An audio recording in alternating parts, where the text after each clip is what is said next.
बिस्मिल्लाहिर्रहमानिर्रहीम, अस्सलामुअलैकुम and good morning Pakistan. आप देख रहे हैं रोही एट 10 और मैं हूं आपका मेज़बान तिहामा आज़म। नाज़रीन, उम्मीद करते हैं कि आपके दिन का आगाज़ जो है वो अच्छा हुआ होगा।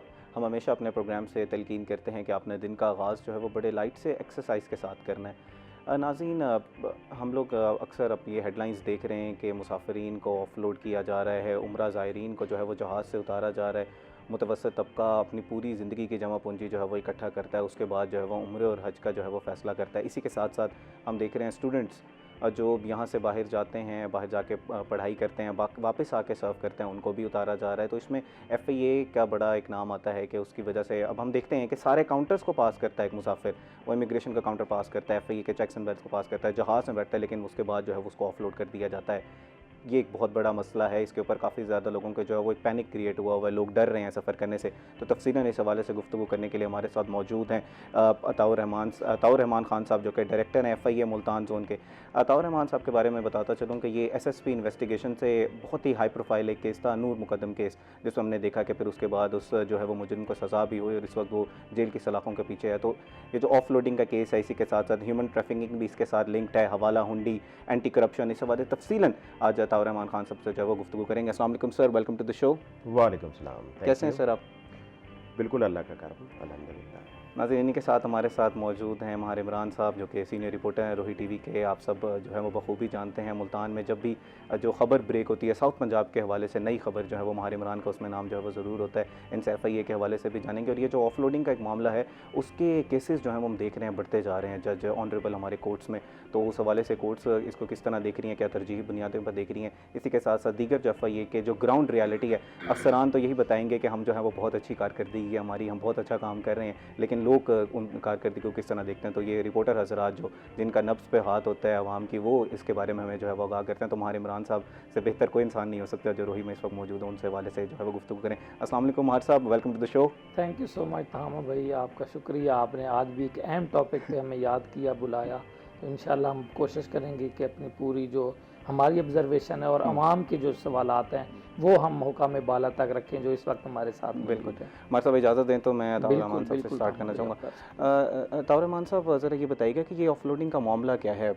बज़ाहिर तो एक इंसान वीज़ा लगवाता है, अपना पासपोर्ट देता है, एक एजेंट को देता है, या अब तो आजकल खुद ही लोग लैपटॉप पे बैठ के कर लेते हैं ये सारा। वो उसने सारा अपना प्रोटोकॉल जो है वो किया, जहाज़ में बैठा, सारे काउंटर्स को उसने पास किया, लेकिन उसके बाद फिर एफआईए की टीम आती है, वो कहते हैं जी आ जाएँ, आपको जो है हम ऑफलोड कर रहे हैं। तो वो फिर पहले ही चेक नहीं देखा जा रहा था?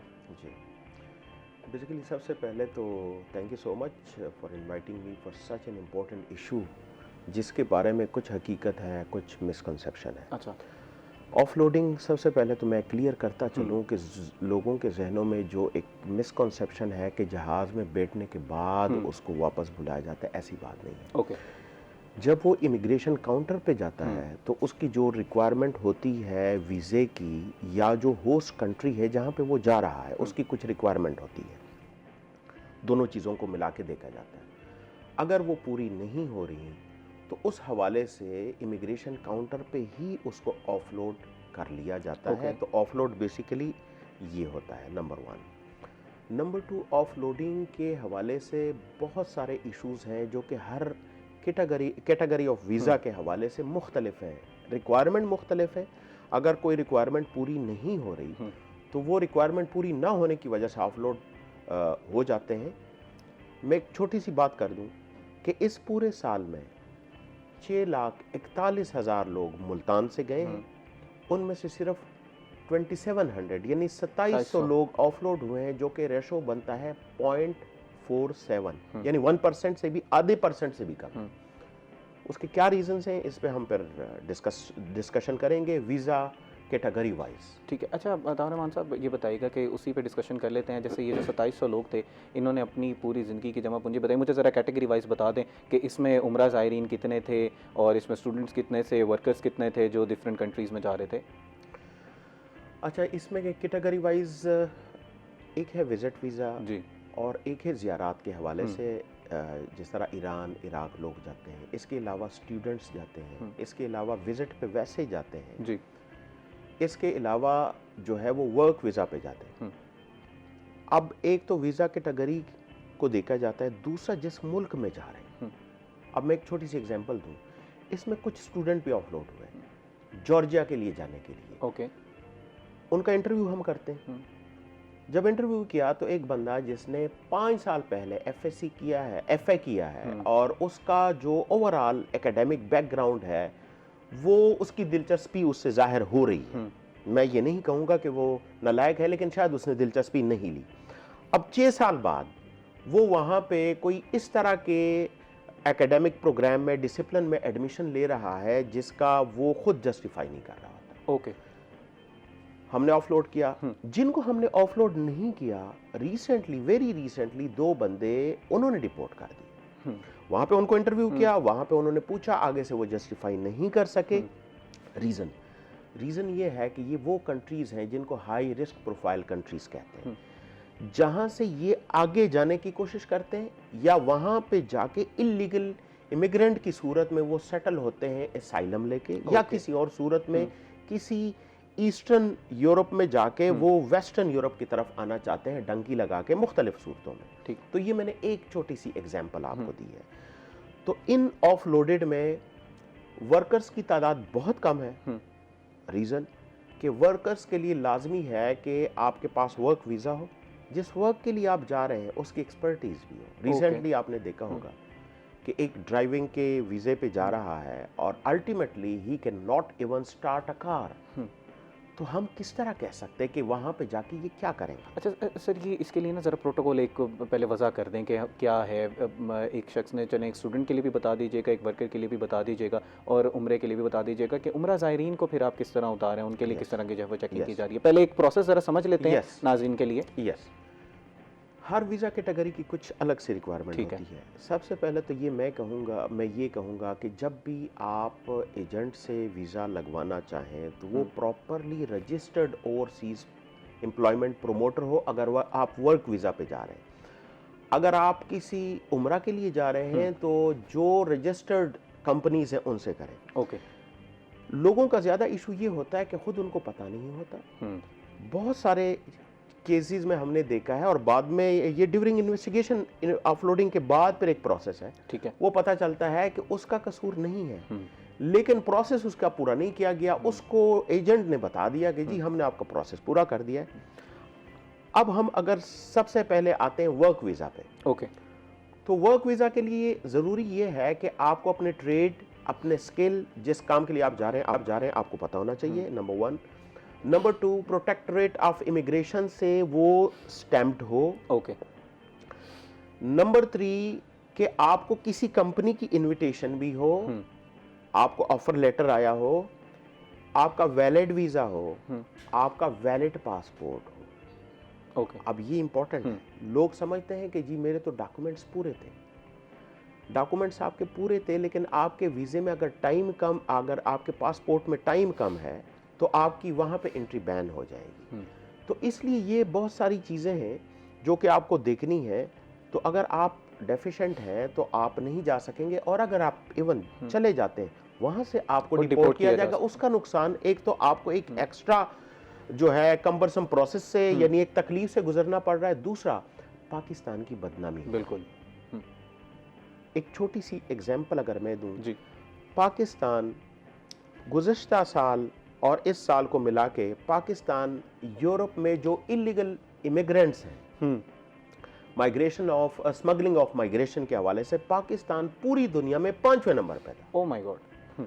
8000 लोग गैर कानूनी तौर पे गए, उनको झांसा दिलाया जाता है, डंकी वाले उनको कहते हैं कुछ नहीं होगा। वो आगे पीछे देखते हैं कि फलां बंदा गया था, साइकिल पे जाता था, अब जो है माशाल्लाह बड़ी गाड़ी में। वो ये नहीं देखते कि इसके पीछे पूरी हिस्ट्री है, उसने 20-30 साल लगाए।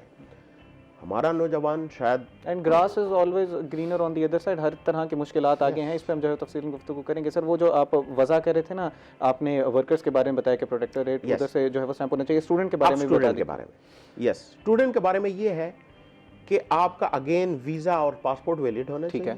आपको यूनिवर्सिटी का ऑफर लेटर होना चाहिए। ओके। एडमिशन लेटर आपके पास होना चाहिए। एडमिशन फी आपने जमा की है वो वेरी करता है। सफिशिएंट फंड्स होने चाहिए आपके पास। ये बेसिक वो रिक्वायरमेंट है। और आप अपनी स्टडीज़ को थोड़ी जस्टिफिकेशन के लिए भी आपको करना होगा, क्योंकि बहुत सारे लोग बाहर जाने के लिए, बहुत सारे तो खैर नहीं, कुछ बेसिकली स्टूडेंट के तौर पे जाना चाहते हैं, लेकिन वहाँ पे वो करना नहीं चाहते, वहाँ पे वो असाइलम या किसी और खाते में बिल्कुल पड़ जाते हैं। तो ये वो बेसिक चीज़ें हैं जो कि आप अगर आप पूरी करेंगे तो बिल्कुल आपको नहीं रोका अच्छा सर, ये जिम्मेदारी आपकी तो FIA की तो है, वो जो वीज़ा ग्रांट कर रहा है कंट्री, वो भी तो अक्सर औकात स्टूडेंट से जो है वो इंटरव्यूज़ कंडक्ट करते हैं, वो भी देखते हैं कि क्या ये जस्टिफाई कर भी रहा है इस प्रोग्राम को, नहीं उसके बाद फिर वो जो है वो वीज़ा ग्रांट करते हैं। जो अगर एक शख्स को वीज़ा ग्रांट हो गया तो उसके बाद फिर उसको ऑफलोड क्यों किया जा रहा है? इसकी छोटी सी एग्जांपल मैं दूं कि अभी जॉर्जिया पे के वीज़े पे 2 बंदे गए हैं, उन्होंने उनको वीज़ा ग्रांट किया है। जब एयरपोर्ट पे जॉर्जिया पहुंचे हैं तो वहाँ से उन्होंने डिपोर्ट कर दिया आगे से। वो जो बच्चा है वो खुद इंटरव्यू दे रहा है कि जब मैंने उनको पूछा कि मुझे वजह बताएं, आपने हमें, आपके मुल्क की किसी यूनिवर्सिटी ने हमें एडमिशन दिया था, वीज़ा आपकी इमिग्रेशन ने दे दिया, उन्होंने कहा सॉरी हम वजह नहीं बता सकते, रीज़न। हमेशा जो यूनिवर्सिटीज़ होती हैं जहाँ पे आप एडमिशन ले रहे हैं, उनका और इवन इमिग्रेशन का डायरेक्टली डिस्कनेक्ट होता है, ये हर जगह पे होता है। ओके, आप ऑनलाइन अप्लाई करते हैं, वो आपके इमिग्रेशन को पर्सपेक्टिव से आपको एडमिशन ग्रांट नहीं करते, वो ग्रांट करते हैं आपके एकेडमिक बैकग्राउंड पे। ओके, इमिग्रेशन का पर्सपेक्टिव एक और होता है, तो इसलिए इमिग्रेशन और इनमें ये हर जगह पे होता है। तो वहाँ पे शायद आपको एडमिशन 2 घंटे में मिल जाए, लेकिन वीज़ा प्रोसेस को आपको 2 महीने या 2 हफ्ते लग जाते हैं। रीज़न उनकी और रिक्वायरमेंट है, इवन वीज़ा भी लग जाता है। एट द 11th आवर एक इंप्रेशन होता है कि भाई पाकिस्तान से ये रिस्क एनालिसिस एक यूनिट यहाँ पे भी कायम हुआ है, ये दुनिया में हर जगह पे इस तरह के मुख्तलिफ नामों से काम कर रहे होते हैं। वो ये देख रहे होते हैं कि किस मुल्क के कौन से लोग इलीगली आ रहे हैं, जिस मकसद के लिए आ रहे हैं वो मकसद पूरा नहीं हो रहा बल्कि किसी और मकसद के लिए आ रहे हैं, तो वो अपनी requirement time to time change कर रहे होते हैं। और इसके लिए एक डॉक्यूमेंट है, एक सिस्टम है जिसको कहते हैं टिम, ट्रैवलर्स इंफॉर्मेशन मैनुअल। वो टाइम टू टाइम अपडेट हो रहा होता है, वो रिक्वायरमेंट अपडेट हो रही होती है। अच्छा सर, इसमें उम्रा ज़ायरीन के बारे में भी बता दीजिएगा। हमने वर्कर्स का बता दिया, हमने जो है वो स्टूडेंट वीज़ा के बारे में बता दिया, उम्रा ज़ायरीन के बारे में बता दिया कि उनका जो है वो प्रोसेस है पूरा। उम्रे के इसको सर ब्रेक के बाद डिस्कस करें। इस वक्त नाज़रीन बहुत ही इंपॉर्टेंट चीज़ पर जो है वो गुफ्तगू करें, लेकिन इस वक्त वो एक ब्रेक का हमारे साथ रहिएगा।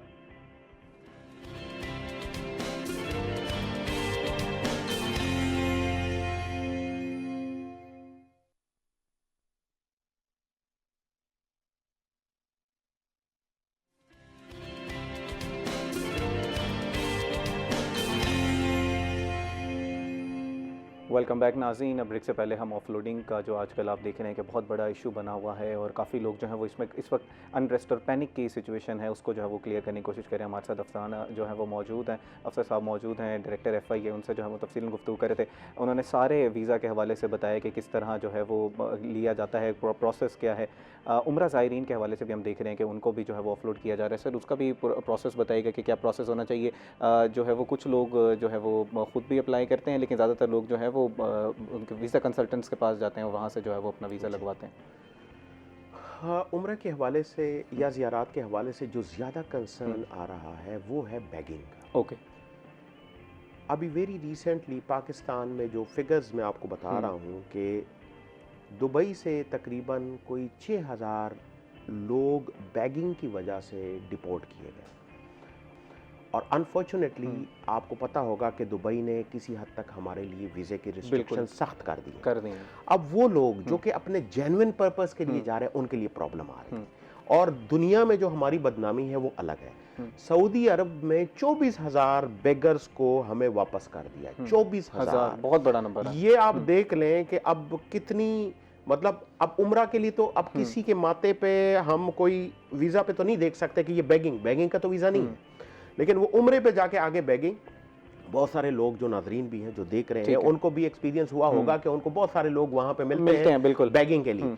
तो FIA क्या करती है, अभी वेरी रिसेंटली तकरीबन 4-5 दिन पहले मैं खुद एयरपोर्ट पे गया हूँ, एक बंदा है वो कह रहा है कि जी मैंने उम्रे पे जाना है, उसको ऑफलोड किया गया। मैं खुद जब मैंने उसको इंटरव्यू किया तो उसकी टोटल इनकम है 13,000 रुपए और वो अक्टूबर में गया है, अब फिर जा रहा है 13,000 की इनकम। अब हम ये नहीं कहते, हो सकता है उसके दिल में तड़प हो, लेकिन थोड़ा सा हमें ये देखना पड़ेगा कि जब मैंने उनसे पूछा कि आपने किस तरह मैनेज किया है और क्या वो मजहबी हवाले से भी, अगरचे ये हमारा काम नहीं है ना, किसी के अंदर आप जा सकते हैं, लेकिन हमें प्रोफाइलिंग करनी है, बिल्कुल प्रोफाइलिंग करनी है, तो प्रोबेबली वो इस तरह था। और जब हमने उसको ऑफलोड करके बाद में एंटी ह्यूमन ट्रैफिकिंग सेल भिजवाया तो उसने इस बात का एतराफ़ किया कि जी मैं बैगिंग के लिए ही जा रहा था। ओके, ठीक है। अब लोग यही कहते हैं कि जी उम्रा वाले को आपने ऑफलोड, क्योंकि आज की अगर हम हमारा जो लीडिंग अखबार है उसकी जो है वो देखें, उसमें भी खबर लगी हुई है कि सियालकोट एयरपोर्ट से जी 3 उम्रा ज़ायरीन को जो है वो ऑफलोड कर दिया गया, जिसकी वजूहत आप बता रहे हैं। अच्छा सर, ये बताइएगा कि ये सारा अब हमने प्रोसेस जो वज़ा कर लिया, अब चेकिंग के प्रोसेस के बारे में ज़रा बताइएगा। अगर आप मुझे एक चीज़ का, जी मैं एक इंटरेस्टिंग बात बताऊं, वेरी रिसेंटली स्पोर्ट्स के यानी विजिट के वीज़े पे स्पोर्ट्स के लिए स्पोर्ट्स का वीज़ा जा रहा है, स्पोर्ट्स के वीज़े पे लोग जा रहे थे जापान के लिए लोग ज़्यादा स्पोर्ट्स का वीज़ा यूज़ कर रहे हैं। एक बंदा जा रहा था, he was for weight lifting. Okay, अब देख लें, वीज़ा पे कोई चीज़ नहीं है, ना उसको वीज़ा इस चीज़ पे ग्रांट किया गया, ना किसी ने। जब उसको कहा गया कि भाई आप टी शर्ट में आए हैं, आप ज़रा अपनी फिजिक तो दिखाएं, तो वो फिजिक माशाल्लाह बिल्कुल फारिग। अब वो वेट लिफ्टिंग के लिए, इस तरह एक बंदा फुटबॉल के लिए जा रहा था एंड ही वाज, बदकिस्मती से वो उसकी एक टांग जो है वो काम नहीं कर रही, and he was going for the football. तो ये अब ये चीजें वो हो रही है कि जी ऑफलोड किया गया, तो ये वो चीजें हैं जो कि बेसिकली मिसकंसेप्शन पे ला रही सर, इसमें चेकिंग के बारे में बताइएगा और ये भी बताइएगा कि ये कितना इंपॉर्टेंट है एफआई की तरफ से, ये जो क्रैकडाउन किया जा रहा है, ऑफलोड किया जा रहा है, ये हमारे अपने लिए बेहतर है क्योंकि हमारे पासपोर्ट का जो है स्ट्रेंथन किया जाता है, हमारे चेक्स एंड बैलेंस को जब बेहतर किया जाएगा, हमारी जो है वो बाहर जब मुल्कों में जाएंगे तो हमारी उधर इज्जत की जाएगी कि यार एक ऐसे माशरे से आ रहे हैं जहाँ पर चेक्स एंड बैलेंस मौजूद हैं, चेकिंग की जाती है और वहाँ से कोई इस तरह की हैंकी पैंकी जो है वो नहीं होगी। जी, बहुत ही अच्छा क्वेश्चन है। उसमें मैं सिर्फ ये कहूँगा कि हमारे पासपोर्ट की जो रैंकिंग थी 118 वो 92 पे आ गई है। ओके, अब ये जो 92 पे आ गई है, इसका रीज़न ये है कि जो यूरोप है उसमें हम उन टॉप 5 कंट्रीज़ में फॉल कर रहे थे जो कि यूरोप में लोग गैर कानूनी तौर पे लोग जाते हैं। वो हमने जब क्रैक डाउन किया वो कम हो गए, लिहाजा हमारे पासपोर्ट की रैंकिंग बहुत अच्छी हो गई है। दुबई ने हमें वीज़ा बंद कर दिया, किसी हद तक रिस्ट्रिक्ट कर दिया। इस तरह सऊदी अरब इस हवाले से सीरियस था कि जी उम्रे के मद में अब जो जेन्युइन लोग उम्रे के लिए जाना चाहते हैं उनके लिए भी सख्ती हो जानी थी जब वीज़ा ग्रांट नहीं हो रहे थे। तो उसकी वजह से सारी दुनिया ने इसको अप्रिशिएट भी किया है। मैं ये हरगिज़ नहीं कहूँगा कि जो बिल्कुल ठीक जा रहा है अगर उसको भी ऑफलोड किया जाए तो उसको हम जस्टिफाई कहीं नहीं पे। अच्छा सर, यहाँ पर अब काली भेड़ें हर दफ्तर में मौजूद हैं, हर महकमे में मौजूद हैं, वहाँ पर अगर कोई किसी को इस तरह का होता है कि करप्शन की जा रही है, पैसे लेके जो है वो छोड़ा जा रहा है, तो उसके किस तरह के चेक्स एंड बैलेंस हैं? और अगर किसी ने रिड्रेसल करना है, उसके खिलाफ उसको लगता है कि मेरे साथ नाइंसाफ़ी हो गया, तो वो उसका कोई मैकेनिज्म है? जी है, बिल्कुल। उसका तरीका ये है कि एक दफ़ा ऑफलोड हो गए तो अब उस फ्लाइट पे तो आप जा नहीं सकते। आपका तरीका, आप डायरेक्टली, हमने एक डेस्क भी बनाया, लेकिन आप डायरेक्टली डायरेक्टर जो उस जोन का है उनके पास चले जाएं। मेरे पास लोग आते हैं, उनको मैं देखता हूँ, फिर हमारे पास बड़ा टाइम होता है वेरीफाई करने के लिए। अगर उसमें ये बात देखी जाए कि किसी अफसर ने उसके साथ ज्यादती की है, कोई रिश्वत तलब की है और ना देने पे उसको ऑफलोड किया है, तो उसके खिलाफ कार्रवाई होती भी है और हमारी इंक्वायरीज चल भी रही होती है। मैं कभी नहीं कहूँगा कि 100% पूरी दुनिया में 100% जो है वो नहीं हो सकता। तो जैसे आपने स्टैट्स से बात की, पहले हमें ज़रा प्रूफ किया कि इतना ये जो है वो जिस तरह हाइप क्रिएट हुई है उतना बड़ा इशू ये नहीं है, लेकिन बहरहाल लोगों के मसाइल हैं। क्या हमारे पास ऐसे कोई स्टैट मौजूद हैं कि FIA ने उन अफसरान के खिलाफ कार्रवाई की हो जो इस तरह के मामलात में मुलविस थे? जी बिल्कुल। ये चूँकि ऑफलोडिंग अभी ज़्यादा हुई है। ठीक है। ज़्यादा इसलिए हुई है कि जब हमें इंटरनेशनल रिपोर्ट्स आ रही थी कि जी कोई बैगिंग के लिए आ रहा है, कोई इलीगल इमिग्रेंट जा रहा है, जब अब FIA में हर जगह में, खासकर FIA में एक प्रोसीजर है एक इंक्वायरी का कि उसको सफिशिएंट टाइम दिया जाता है, लेकिन स्पेयर किसी को नहीं किया जाता। ठीक है। अभी वेरी रिसेंटली DG साहब ने काफ़ी लोगों को डिसमिस किया है, देवर ऑफिसर्स। ओके। इस तरह हमारे पास कुछ इंक्वायरीज चल रही हैं। It will take time and it will be very transparent. No protection will be given to those officers. Okay sir, उन जो स्टूडेंट्स हैं या उम्रा ज़ायरीन के जिनका आपको लगता है कि नहीं इनको जो है वो इलिजिमेट तरीके से जो है वो ऑफलोड किया गया और उनका जो है वो बिल्कुल क्लियर थे, तो उनके लिए अब उनका तो पैसा भी ज़ाया हो गया, टिकट्स भी लग गई और उसके बाद फिर वो क्या करेंगे? उसके बाद हमने खुद अभी रिसेंटली अगेन 2 उम्रा ज़ायरीन थे, लाहौर से बिलोंग करने थे, बिलोंग करते थे, मुल्तान से गए थे, ऑफलोड किए गए, जहाँ पे वो क्वेश्चंस उन्होंने पूछे, जहाँ पे उनसे पूछा गया कि भाई आपके पास पैसे कितने, होटल बुकिंग नहीं थी उनके पास, ओके, उनको ऑफलोड किया गया। अब ऑफलोड करने वाला का भी मकसद ठीक था, क्योंकि वो रिक्वायरमेंट पूरी नहीं कर रहे थे, लेकिन बाद में पता चला कि वो जेन्युइन मेलाफाइडी नहीं थे, बोनाफाइडी उम्रे के लिए जा रहे थे। तो हमने खुद उनको कहा कि जी आप आए, हम आपको फैसिलिटेट करेंगे, आप जाएं और टिकट पे करके, टिकट उन्होंने पे करना है, लेकिन हम आपको फैसिलिटेट करेंगे। ऑफलोडिंग की स्टैम्प होने के बावजूद हमने खुद ही उनको प्रॉपर फैसिलिटेट करके भिजवा दिया वापस। सर हमारे यहाँ बहुत बड़े बड़े लोग जो हैं वो बाहर जाते हैं और वहाँ पर जाके रहना शुरू कर देते हैं, असाइलम ले लेते हैं, कुछ यहाँ से वीज़ा जिनके ऊपर केसेस चल रहे होते हैं वो बाहर बैरून मुल्क चले जाते हैं। अभी एक बहुत बड़ा हाई प्रोफाइल रजब भट्ट साहब जो हैं उनको वहाँ से उनका वीज़ा कैंसिल हुआ, वो यहाँ पर है। क्या ये हमारे मुल्क की जो है वो बदनामी नहीं है कि वहाँ से डिपोर्ट किया जा रहा है लोगों को, और रजब भट्ट जैसे बड़े बड़े प्रोफाइल वाले लोग जो हैं उनका वीज़ा कैंसिलेशन हो रही है, फिर आके मुल्क में जो है वो केसेस को जो है वो फेस कर रहे हैं? एग्जैक्टली और इसी वजह से जो मैं आपको बता रहा हूँ कि ये जो लोग ऑफलोडिंग कर रहे हैं, तो मैंने वजह भी बता दी कि इतनी सारी वजह हैं, और सारे मतलब अगर 6 लाख में से, बल्कि 6.5 लाख में से 2700 बंदा ऑफलोड हो रहा है, तो हो सकता है उनके पास कोई रीज़न ना हो। उनमें शायद अगेन थोड़े से लोग 200-100 के करीब ऐसे भी हों जो कि जेन्युइन हों, लेकिन उनका भी मैकेनिज्म मैंने बता दिया। अब जब हम ये कर रहे हैं तो इसका मकसद सिर्फ एक है कि अपनी इज्जत, हम ग्रीन पासपोर्ट का कहते हैं कि जी उसकी इज्जत हो। इज्जत तब होगी जब हम जेन्युइन लोग हमारे सफ़ीर बन के जाते हैं, ये हमारे सफ़ीर वहाँ पे अच्छा काम करेंगे, हमारे लिए नेकनामी होगी। लेकिन अगर वो उस गार में बैगिंग करेंगे, इस तरह के काम करेंगे, तो हमारी बदनामी होगी। मैं सर महाज साहब के पास ज़रा जानना चाह रहा हूँ, इसके बाद मैं ये भी आपसे ज़रा पूछना चाहूँगा कि आपको क्या गवर्नमेंट्स की तरफ से भी, दूसरे जो मुल्की गवर्नमेंट्स हैं उधर से भी, स्टेट्स की तरफ से भी डायरेक्शंस हैं कि आप इनके खिलाफ जो है वो क्रैकडाउन करें? इस पर ज़रा तफसील गुफ्तगू करेंगे। महाज साहब मैं ज़रा ग्राउंड रियलिटी जानना चाहूँगा। लोगों के मसाइल हैं, अफसरान कह रहे हैं कि रिड्रेसल का मामला है, लेकिन लोग जो है वो कोर्ट्स का भी रुख करते हैं। केसेस के बारे में बताइएगा कि इनको तरजीह बुनियादों पर देखा जा रहा है इन सारे केसेस को? देखिए तामा भाई, जैसे आपने एक अहम इशू पे बुलाया, डॉक्टर साहब यहाँ पे आए हुए हैं, और आप कोर्ट्स में आजकल जो है हर दूसरे चौथे रोज़ जो है एक पिटीशन फाइल हो रही है। इसमें ना थोड़ी सी अदालती जो कार्रवाइयाँ हैं, और अदालतें पूछ भी रही हैं कि क्यों आपने जो है ज़्यादा उम्रा और स्टूडेंट्स के हवाले से ये चीज़ें सामने आ रही हैं।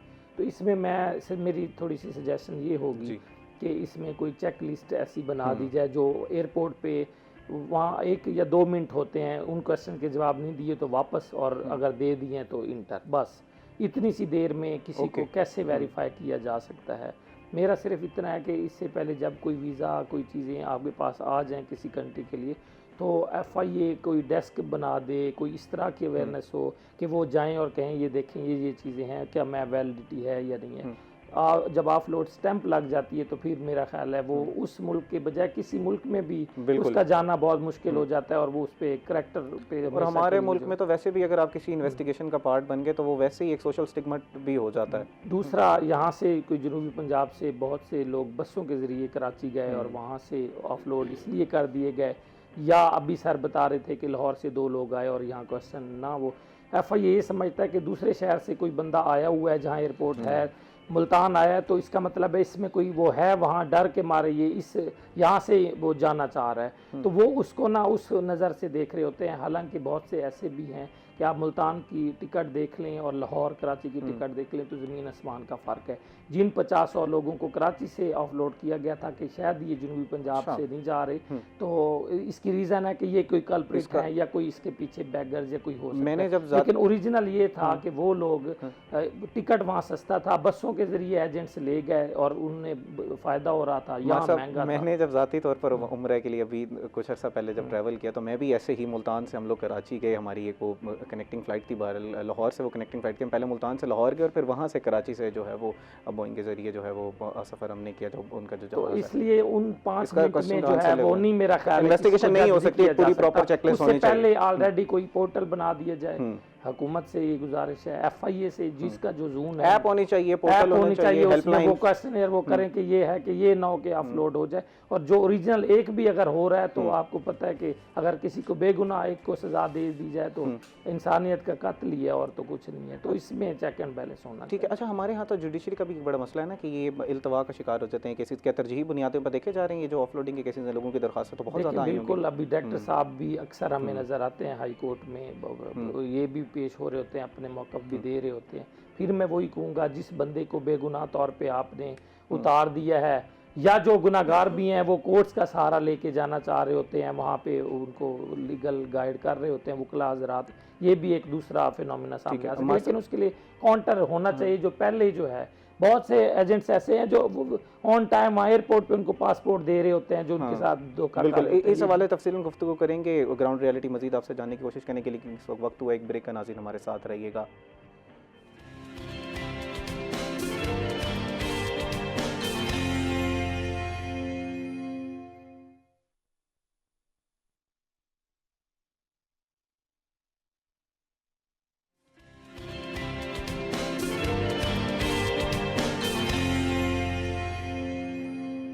वेलकम बैक नाज़रीन। ब्रेक से पहले हम माहिर इमरान साहब से जो है वो गुफ्तगू कर रहे थे और जानने की कोशिश कर रहे थे कि अवाम इन सारे चीज़ों को जो है वो ये जो ऑफलोडिंग का एक पूरा प्रोसेस चल रहा है इसको किस तरह ले रही है। इमरान साहब ये बताइएगा, जैसे आपने बताया कि काफ़ी ज़्यादा जो है वो चेक्स एंड बैलेंसेस की ज़रूरत है डिफरेंट सिटीज़ के अंदर से जो लोग जो ट्रैवल करते हैं, क्योंकि उनको टिकट सस्ती पड़ती है तो वो वहाँ से करते हैं, तो इसके ऊपर जो है वो जवाब लेंगे। लेकिन मुझे ये ज़रा बताइएगा कि एक डोमेन का भी बड़ा मसला आ रहा है कि अब जिन लोगों को FIA के साथ जो पहले लगता था कि डिजिटल के केसेस जो है वो FIA देखेगी, वो अब NCCIA देख रहा है। एंटी करप्शन में जो सूबे के अंदर पंजाब के अंदर जो है वो एक अलहदा महकमा है, लेकिन फेडरल में FIA भी एंटी करप्शन को देख रहा है, हवाला हुंडी के हवाले से FIA देख रहा है। तो इस सारे बताइए कि ये कम्बरसम प्रोसेस है, इसको एक वन विंडो नहीं होना चाहिए? देखें, पहले तो जो है साइबर क्राइम की NCCI की बात करें, वो FIA का ही एक हिस्सा होता था और डायरेक्टर ही उसको जो है वो सारा कुछ देख रहे होते थे।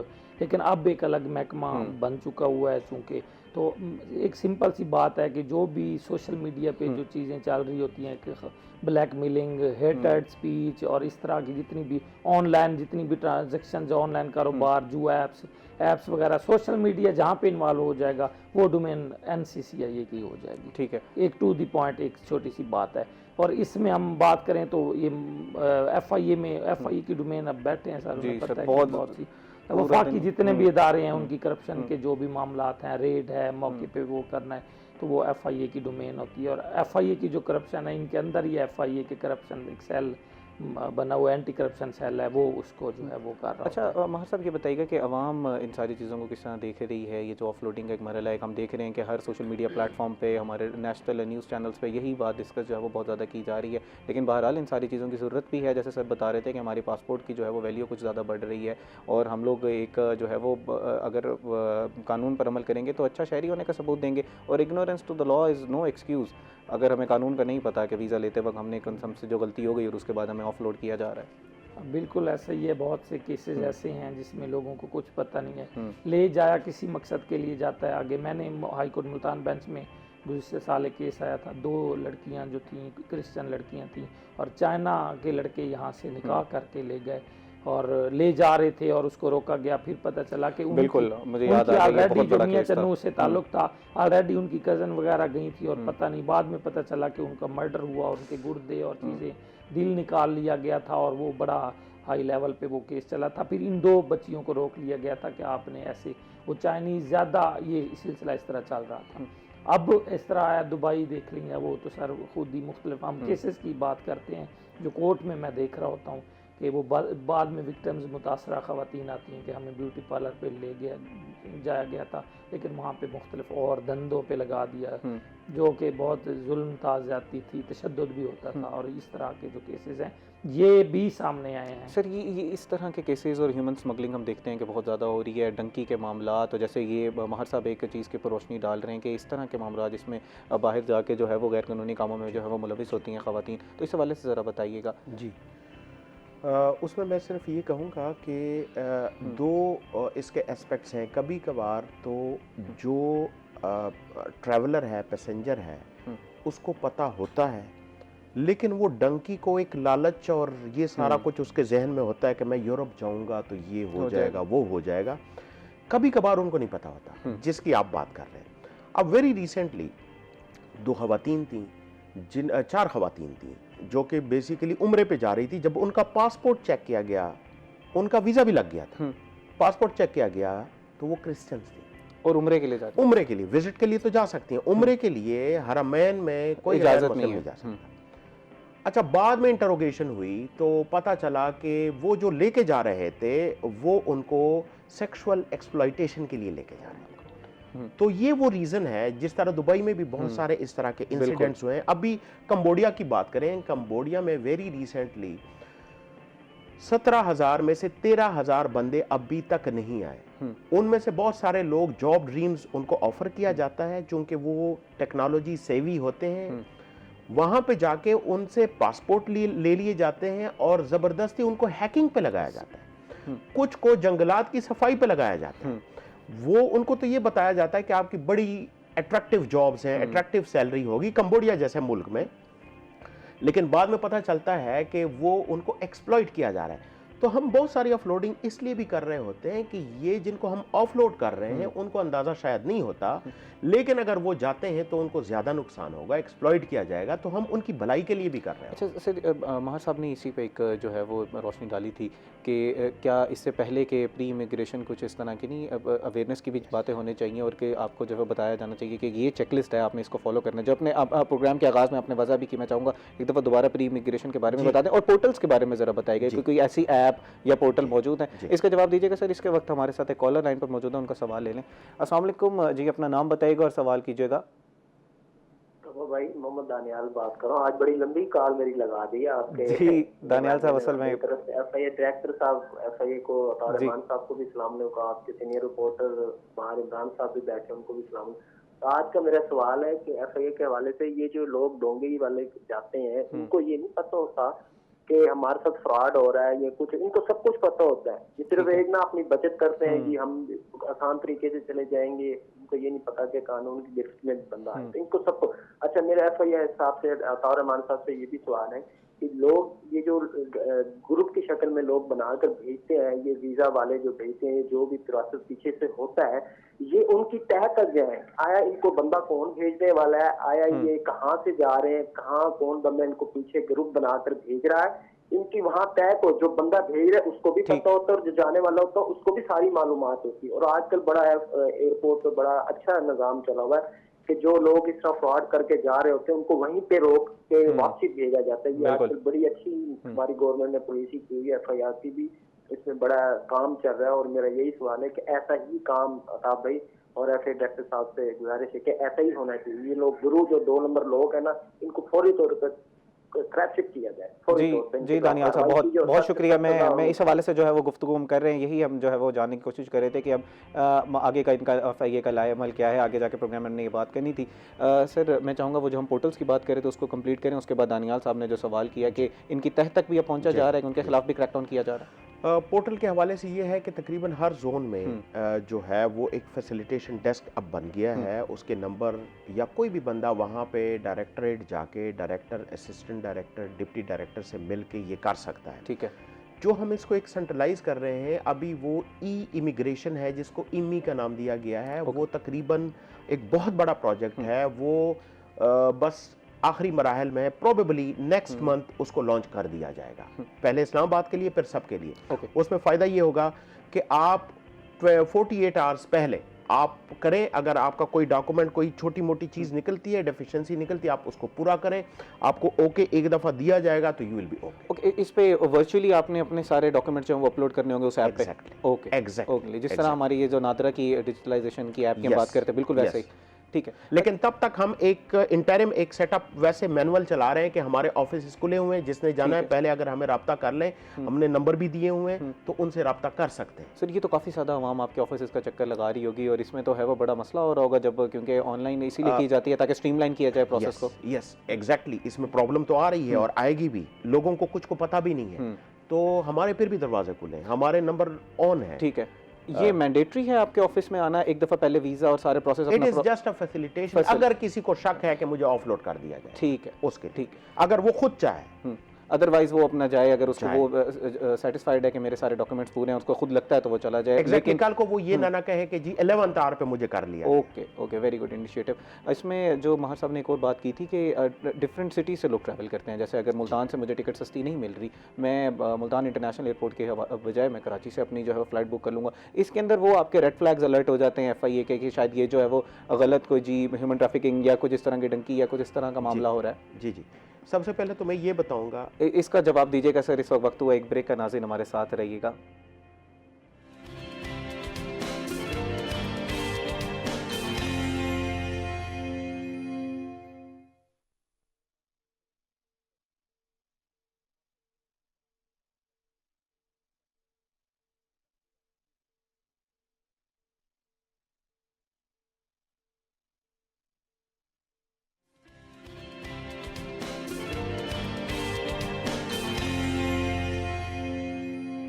वेलकम बैक नाज़रीन। ब्रेक से पहले हम डायरेक्टर साहब से बात कर रहे थे कि ये जो डंकी का मामला है, ह्यूमन बैगिंग का मामला है, बैगर्स का मामला है, तो इस सारे को जो है वो कंट्रोल करने के लिए हम देख रहे हैं कि बड़ा क्रैकडाउन किया जा रहा है। जिन लोगों पे थोड़ा सा भी शक होता है उनको जो है वो ऑफलोड कर दिया जाता है। लेकिन इसमें महा साहब ने बहुत इंपॉर्टेंट चीज़ पर रोशनी डाली थी कि अगर कोई शख्स एक सिटी से दूसरे सिटी ट्रैवल कर रहा है ताकि मुझे वहाँ से टिकट जो है वो सस्ती मिल जाएगी और मैं वहाँ से जो है वो ऑन बोर्ड हो जाऊँगा और फिर अपना सफ़र का आगाज़ करूँगा, तो लेकिन उस वक्त रेड फ्लैग्स जो है वो सर अलर्ट हो जाते हैं और वो फिर इन्वेस्टिगेशन का प्रोसेस जो है वो स्टार्ट हो जाता है।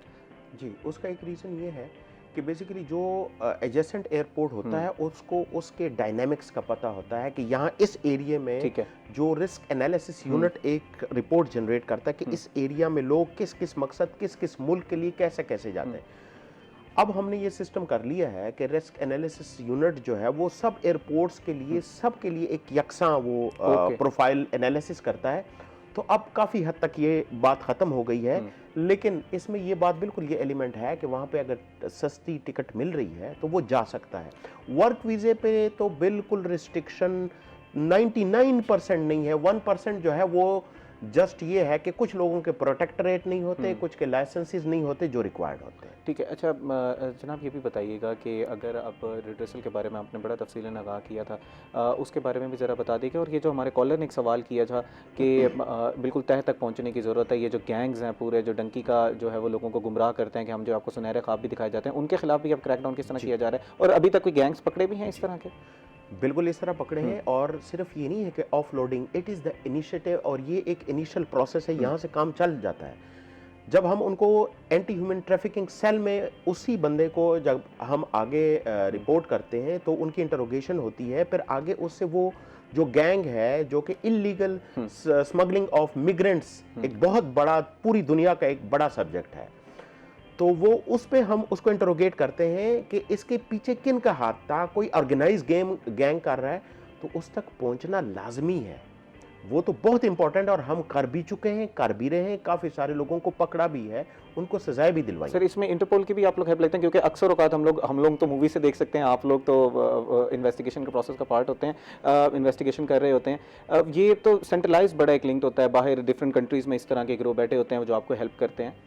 जी बिल्कुल, इसमें इंटरपोल के जरिए हम मदद लेते हैं, जिनके साथ हमारी एक्स्ट्राडिशन की ट्रीटी है उसके जरिए या म्यूचुअल लीगल असिस्टेंस के जरिए हम उनसे हेल्प लेते हैं। इंटरपोल को ही हम वो नोटिस भिजवाते हैं, कोई रेड नोटिस है, सिल्वर नोटिस है, मुख्तलिफ नोटिस के कलर्स हैं इंटरनेशनली। ठीक है, तो हम उनको लिखते हैं, वो पूरी प्रोसेस करते हैं, फिर वो उनको अरेस्ट करके हमारी टीम जाती है, उनको लेके आती है, और यहाँ पे अगर हमें रिक्वायर्ड है तो हमें, अदरवाइज पुलिस को रिक्वायर्ड है, किसी भी एजेंसी को रिक्वायर्ड है तो हम उनके हवाले कर देते हैं। और बहुत सारे इस तरह के एक्यूज हम इंटरपोल के जरिए मंगवा रहे हैं। महा साहब मैं आपसे जानना चाहूँगा कि इस वक्त मावरा अदालत के कत्ल की भी बात आ रही है, वो भी FIA की डोमेन है, वो भी हम देख रहे हैं कि जुडिशरी उसको बहुत ज़्यादा देख रही है। उसके बारे में ज़रा बताइए कि कितने केसेस हैं, क्या वो इल्तवा का शिकार हैं या उनको भी तरजीही बुनियादों पर जो है वो देखा जा रहा है? जी बहुत शुक्रिया, बहुत टाइम कम है। मैं मुख्तसर सा ये कहूँगा कि एक्स्ट्रा जुडिशल किलिंग जो है मावरा अदालत कत्ल CCD बनने के बाद बहुत ज़्यादा ये केसेस आए हैं और इसकी डोमेन सिर्फ FIA के पास है। लास्ट टाइम शेख तनवीर साहब के पास एक केस लगा था तो उन्होंने बुला के डायरेक्टर को कहा था कि FIA को आप खुद इसको ना टेकअप किया करें, लेकिन वहाँ पे डिप्टी डायरेक्टर साहब ने माजरत कर ली थी कि हमारे पास ना इतने टीम है, ना इतनी फैसिलिटेशन है, ना इतना। अब कत्ल से बड़ा कोई काम भी नहीं हो सकता, ये इमिग्रेंट्स हर चीज़ कत्ल से बड़ी नहीं है, इंसानियत से बड़ी।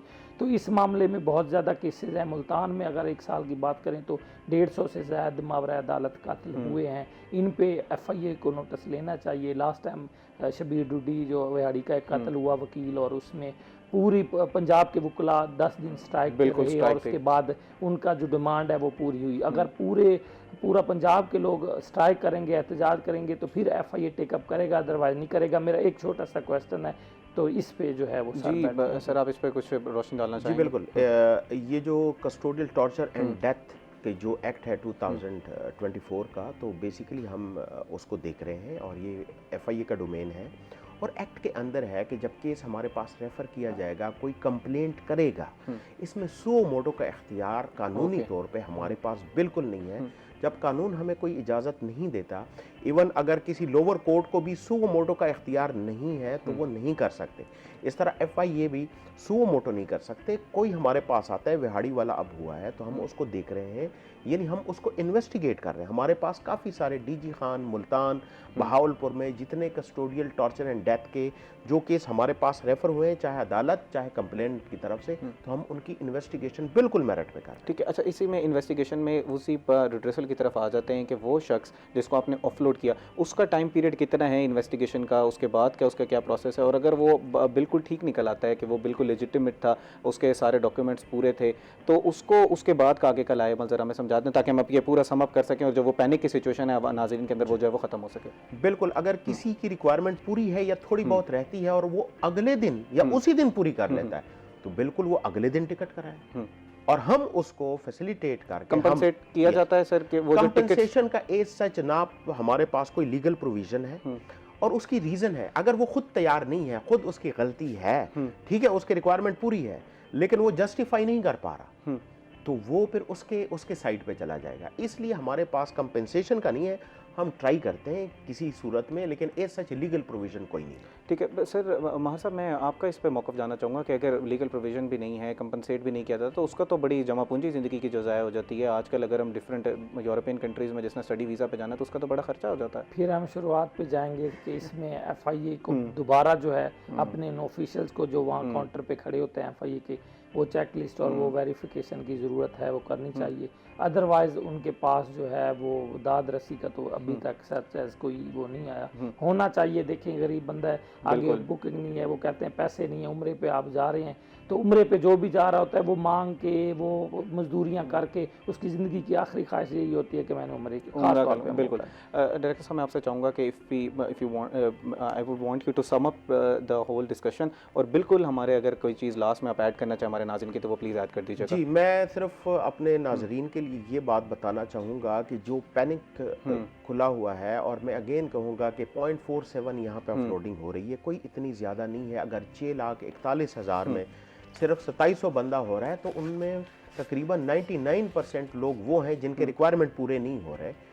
तो कोई डरने की ज़रूरत नहीं है। We are here for you, और हम बिल्कुल बैठे हुए हैं, आप हमसे कांटेक्ट कर सकते हैं। वर्क वीज़ा पे मैं अगेन कहूँगा कोई प्रॉब्लम नहीं आ रही। स्टडी वीज़ा पे एज सच कोई ज़्यादा प्रॉब्लम नहीं आ रही, लेकिन आप अपने जाने का मकसद जस्टिफाई कर लिया करें और हमारे एंड पे आपको फैसिलिटेट ही किया जाएगा। हम आपकी फैसिलिटेशन के लिए बैठे हैं। अताउर रहमान साहब, बहुत शुक्रिया प्रोग्राम में तशरीफ़ आफरीक। हमने इन डिटेल कोशिश की कि आपसे जो है वो जो आवाम के सवाल हैं वो करें और आप जो है वो उनका हल निकाला जा सके। जो पैनिक की सिचुएशन है इसको जो है वो थोड़ा कम किया जा सके। माहिर साहब, आपका भी बहुत शुक्रिया, और आप तो जब भी प्रोग्राम में तशरीफ़ आते हैं I personally enjoy very much, क्योंकि सीखने का बहुत कुछ हमें जो वो मिलता है। नाज़रीन, उम्मीद करते हैं कि प्रोग्राम का पहला हिस्सा आपको पसंद आया होगा। ब्रेक के बाद हमारे साथ मज़ीद भी गेस्ट होंगे, so we will be right back.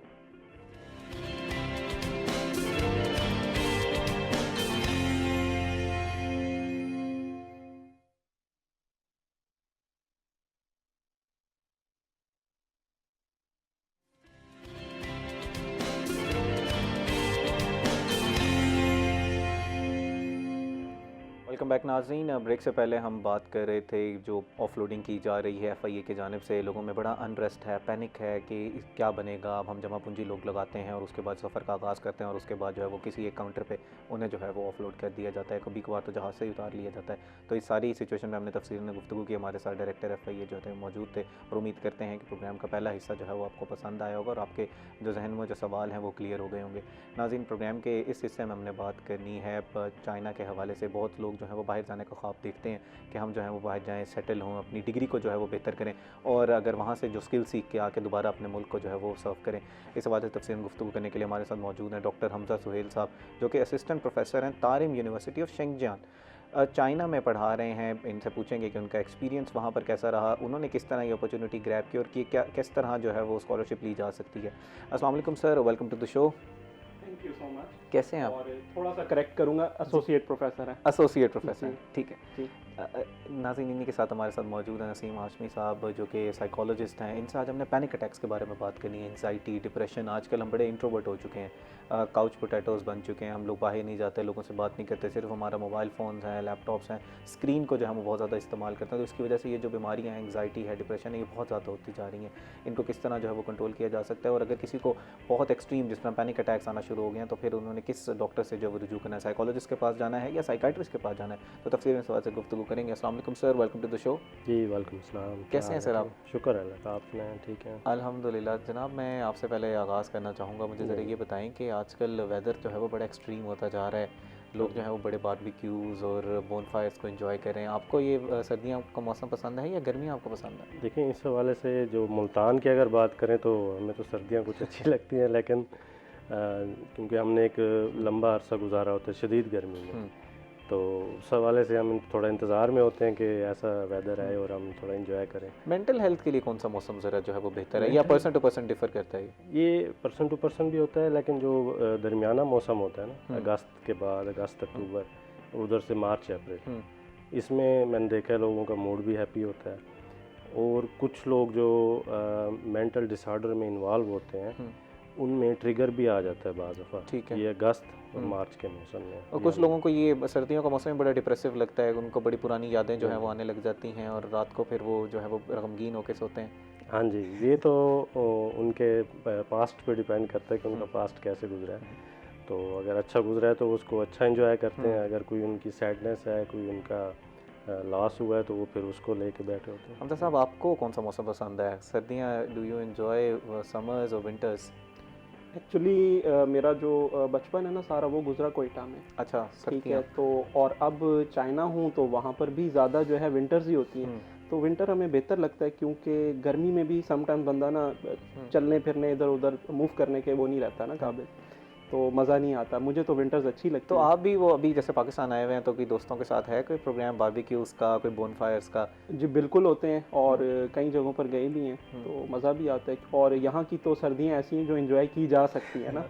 तो अगर चाइना में आप जाएं तो -20 तक वेदर जा रहा होता है, समटाइम्स आप बाहर मूव नहीं कर सकते। अच्छा, ये बताएं कि जैसे आप कह रहे हैं कि हम लोग पाकिस्तान जब आते हैं तो उसको ज़रा बड़ा प्लान करते हैं, एंजॉय करते हैं, फ़र्क बताइएगा कि यहाँ पर किस तरह जो है वो वेकेशंस होती हैं और चाइना में किस तरह की वेकेशंस होती हैं? तलबा के बारे में ज़रा बताइएगा, आप खुद भी स्टूडेंट रहे हैं और वहाँ के पढ़ा भी रहे हैं बच्चों को, तो उनका ज़रा मवाजना कीजिएगा। टोटली डिफरेंट है सिनेरियो ना। अच्छा जी, हमारे यहाँ पर तो ये कि जब वेकेशन आनी है तो हमारे प्लान्स ये होते हैं कि जी नानी के घर जाना है, दादी के घर जाना है, ठीक है, किसी और सिटी हम मूव कर जाएंगे, ठीक है। लेकिन चाइनीज़ का मैंने ये देखा है कि वो अपने वर्क के साथ ना या काम के साथ इतना कि ज़्यादा अटैच है ना कि वो अगर वेकेशन पे भी जाएंगे, जी 30 डेज़ की वेकेशन है तो उन्होंने 10 दिन घर गुजारने, और उसके बाद समटाइम्स हमें स्टूडेंट्स का मैसेज आ रहा होता है या कोई हमारा कोलीग अगर गया हुआ वेकेशन पे तो आता है, यार हम तो बोर हो गए हैं। मतलब कि वो अपने काम को इतना एंजॉय कर रहे होते हैं कि उन्हें वापस आना चाह रहे हैं, वापस आना चाह रहे हैं। जी हमारा तो काम का हर्ज हो रहा है, या हमारा जो एक्सपेरिमेंट है, कोई हमने रिसर्च लगाई हुई है वो तो पीछे रह जाएगी, सीजन गुजर जाएगा। हमारा एग्रीकल्चर साइंटिस्ट है हम, तो हमारा प्लांट से हम डील करते हैं, उसकी हर चीज़ की एक टाइमिंग है, सीजन है, ठीक है।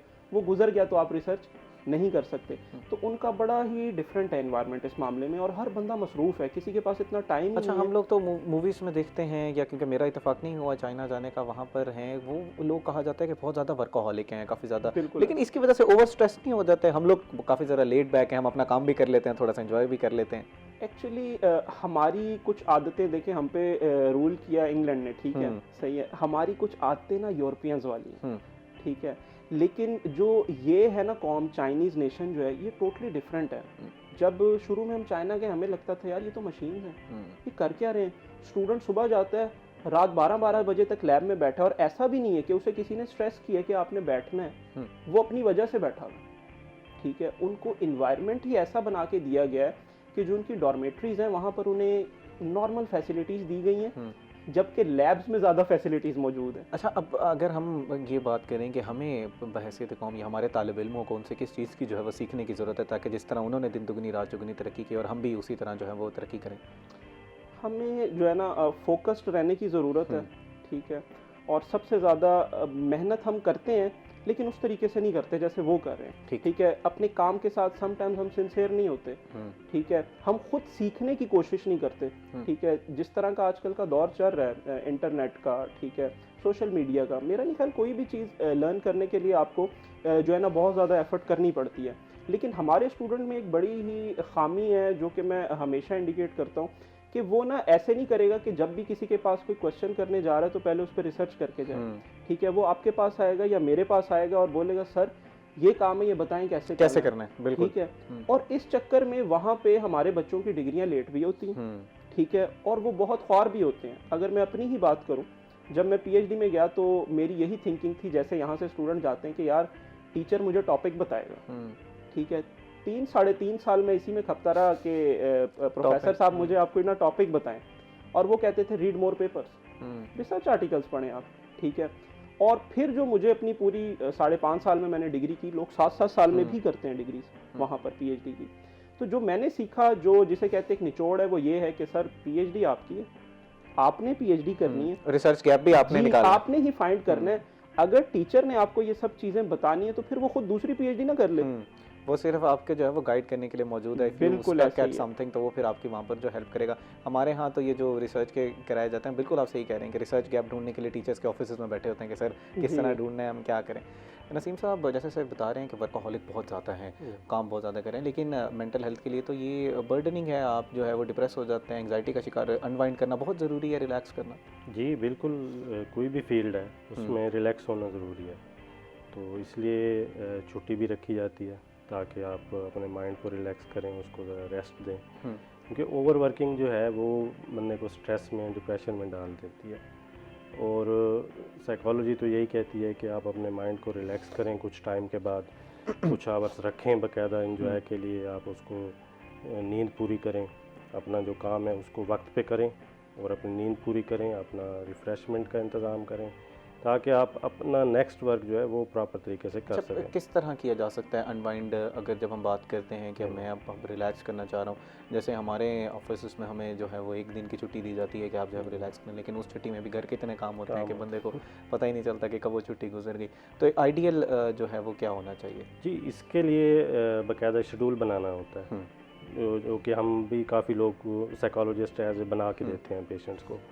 उसमें अमूमन ये देखा गया आजकल जो चल रहा है कि लोग रेस्ट के टाइम पे मोबाइल का इस्तेमाल ज़्यादा हाँ जी, वो कहते हैं मैं अपना रिलैक्स कर रहा हूँ। हाँ, लेकिन उसमें भी एक लिमिट होनी चाहिए, क्योंकि स्क्रीन टाइम ज़्यादा होगा तो आपका दिमाग तो चल रहा है, वो तो आप उसको और ज़्यादा बर्डनाइज कर रहे हैं, तो उसमें आप पहले नंबर पे तो अपनी नींद पूरी रखें, दूसरे नंबर पे आप कुछ टाइम दें, फैमिली को दें, फ्रेंड्स को दें, ताकि आपकी सोशल एक्टिविटी थोड़ी सी हो। ओके, क्योंकि उससे बहुत ज़्यादा बंदा रिलैक्स होता है सोशल एक्टिविटी से। और कुछ टाइम ऐसा हो कि आप एक रिलैक्स कमरे में रहें।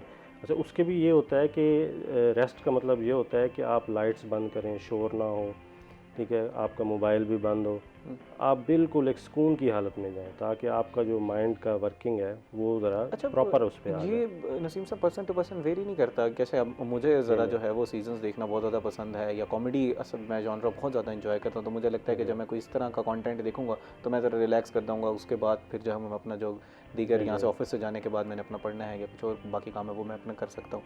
जी, इसमें यही होता है कि उसमें भी एक लिमिट होनी चाहिए, टाइम होना चाहिए, ठीक है, स्क्रीन टाइम बिल्कुल वो नहीं होना चाहिए बंद, मतलब उसकी एक लिमिट रखें आप, उसके मुताबिक जब आप चलेंगे तो फिर आप अपने नेक्स्ट वर्क और अच्छा करेंगे। आइडियल लिमिट कितनी होनी चाहिए? आइडियल एक दिन में कितना आवर आपको जो है वो स्क्रीन को देना चाहिए? क्योंकि कुछ लोग जैसे फ्रीलांसर्स हैं उन्होंने तो पूरा दिन जो है वो अपने स्क्रीन को देना। दूसरा जैसे हमजा साहब जो हैं वो रिसर्च अभी पूछूंगा कि उनसे अभी इस वक्त कोई रिसर्च कर रहे हैं या नहीं कर रहे, उन्होंने भी पूरा दिन जो है वो पेपर्स पढ़ने हैं, वो भी लैपटॉप का इस्तेमाल कर रहे होंगे। ये डिपेंड करता है, अगर आपकी कुछ वर्किंग टाइप ही ऐसी है कि आपने स्क्रीन पे ही काम करना है, फिर तो आप तकरीबन 6 घंटे एनफ है, ठीक है। इसी तरह मैंने पिछले प्रोग्राम में बताया था कि बच्चों का जो होता है वो आधे घंटे से पौना घंटा टाइम है, बिल्कुल, ठीक है, जो तकरीबन 12 से 15 साल के बच्चे हैं, उससे ऊपर जो हैं वो 2 घंटे तक, 1.5 से 2 घंटे इस्तेमाल कर सकते हैं। लेकिन जिनकी जॉब नेचर ही ऐसी है कि जिनका स्क्रीन टाइम का, तो वो 6 घंटे उनके लिए एनफ है। अगर उससे ज़्यादा जाएंगे तो फिर उनके माइंड पे असर होता है। ठीक है। अच्छा, ये हमने रिलैक्सेशन की बात कर ली। आजकल जैसे मैं सर्दियों की बात कर रहे थे, काफ़ी ज़्यादा डिप्रेसिव कहा जाता है इसको। लोग जो हैं वो, हमारे एक सीज़न था बड़ा मशहूर था, उसमें भी एक बड़ी लाइन थी, विंटर इज़ कमिंग। तो वो ज़रा बताइएगा कि आजकल तो वो बड़ा मीम्स में भी इस्तेमाल हो रहा होता है, क्यों कहा जाता है सर्दियों को इतना डिप्रेसिव है? जी, इसमें एक तो ये होता है कि हम थोड़ा क्लोज हो जाते हैं, क्योंकि अपने घर के अंदर, अपने इन्वायरमेंट के अंदर एक बाहर का इन्वायरमेंट ऐसा बन जाता है कि हम उसको खुल के, जिस तरह कहते हैं, जिस तरह का अगर अगस्त मार्च का मौसम है, अप्रैल में उसमें बहार आई हुई होती है, उसमें रोशनी होती है, उसमें धूप भी होती है, उसमें ठंडी हवाएं होती हैं, हम उसको ज़्यादा एंजॉय करते हैं। लेकिन इस मौसम में एक कवर्ड हो जाता है, तो उसकी वजह से जो हमारे माइंड पे असर होता है, उसमें लोग तन्हाई में चले जाते हैं, लोग शायरी की तरफ चले जाते हैं, लोग चाय को एंजॉय करते हैं। अब इसकी डिप्रेशन के बाद जो एक्सट्रीम केस है जिसमें लोगों को पैनिक अटैक्स आना शुरू हो जाते हैं, इस पर भी नाज़रीन तफसीलन जो है वो गुफ्तगू करेंगे, लेकिन इस वक्त हुआ एक ब्रेक का, हमारे साथ रहिएगा।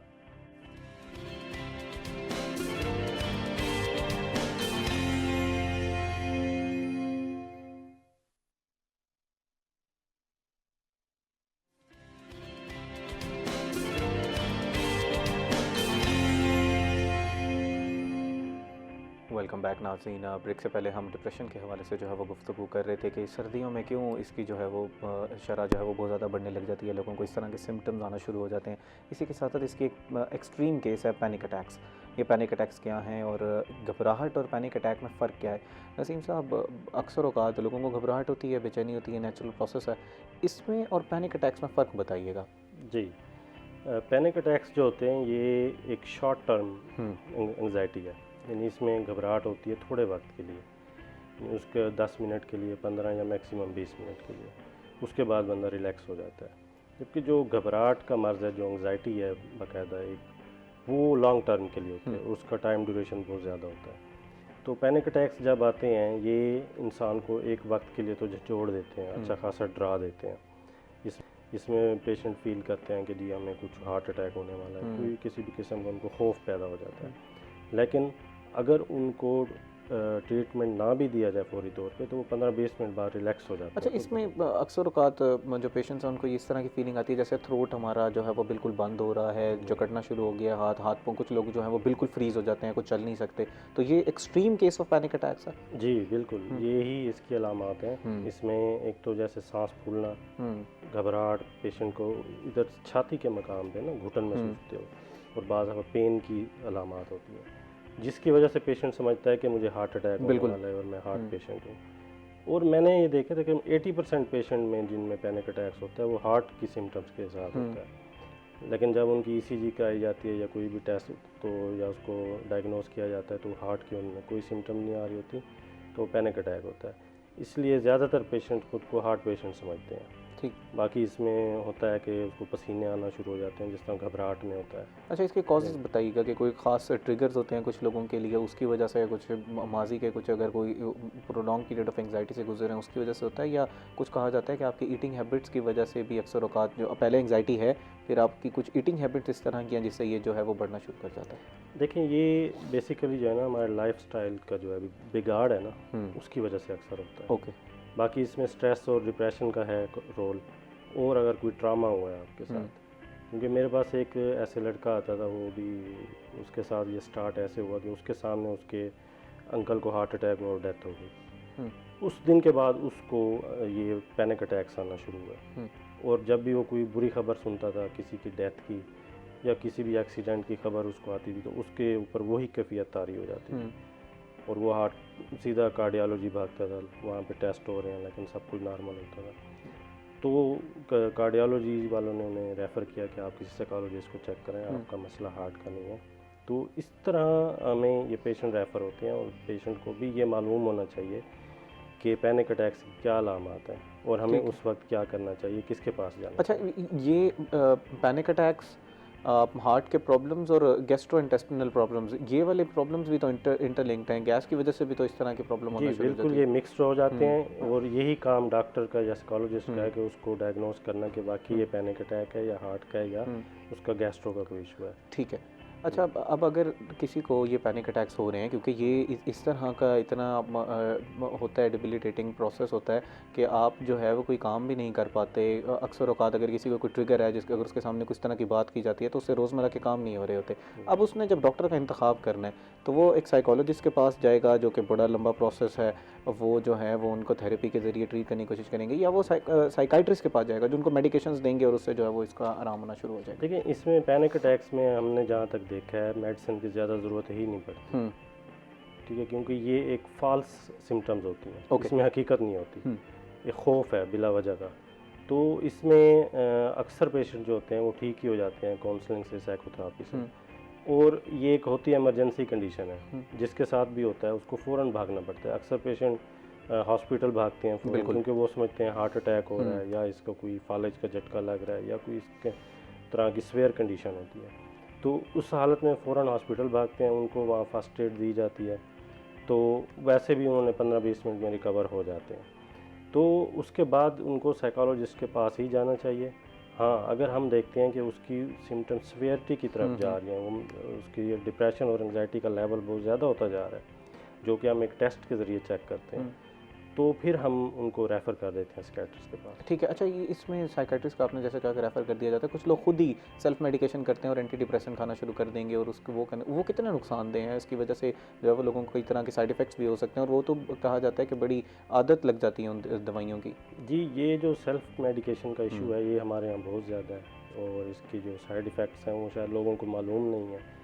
और उन्होंने देखा कि हमारे रिलेटिव ने ये टैबलेट ली थी, उनको फ़र्क पड़ गया, तो हम भी ये लेना शुरू कर देते हैं। या वो मेडिकल स्टोर पे जाके ऐसे बता देते हैं कि हमें ऐसे हो रहा है, तो वो उनको उठा के एंटी एंग्जाइटी जो मेडिसिन होती हैं, एंटी डिप्रेशन, वो दे देते हैं।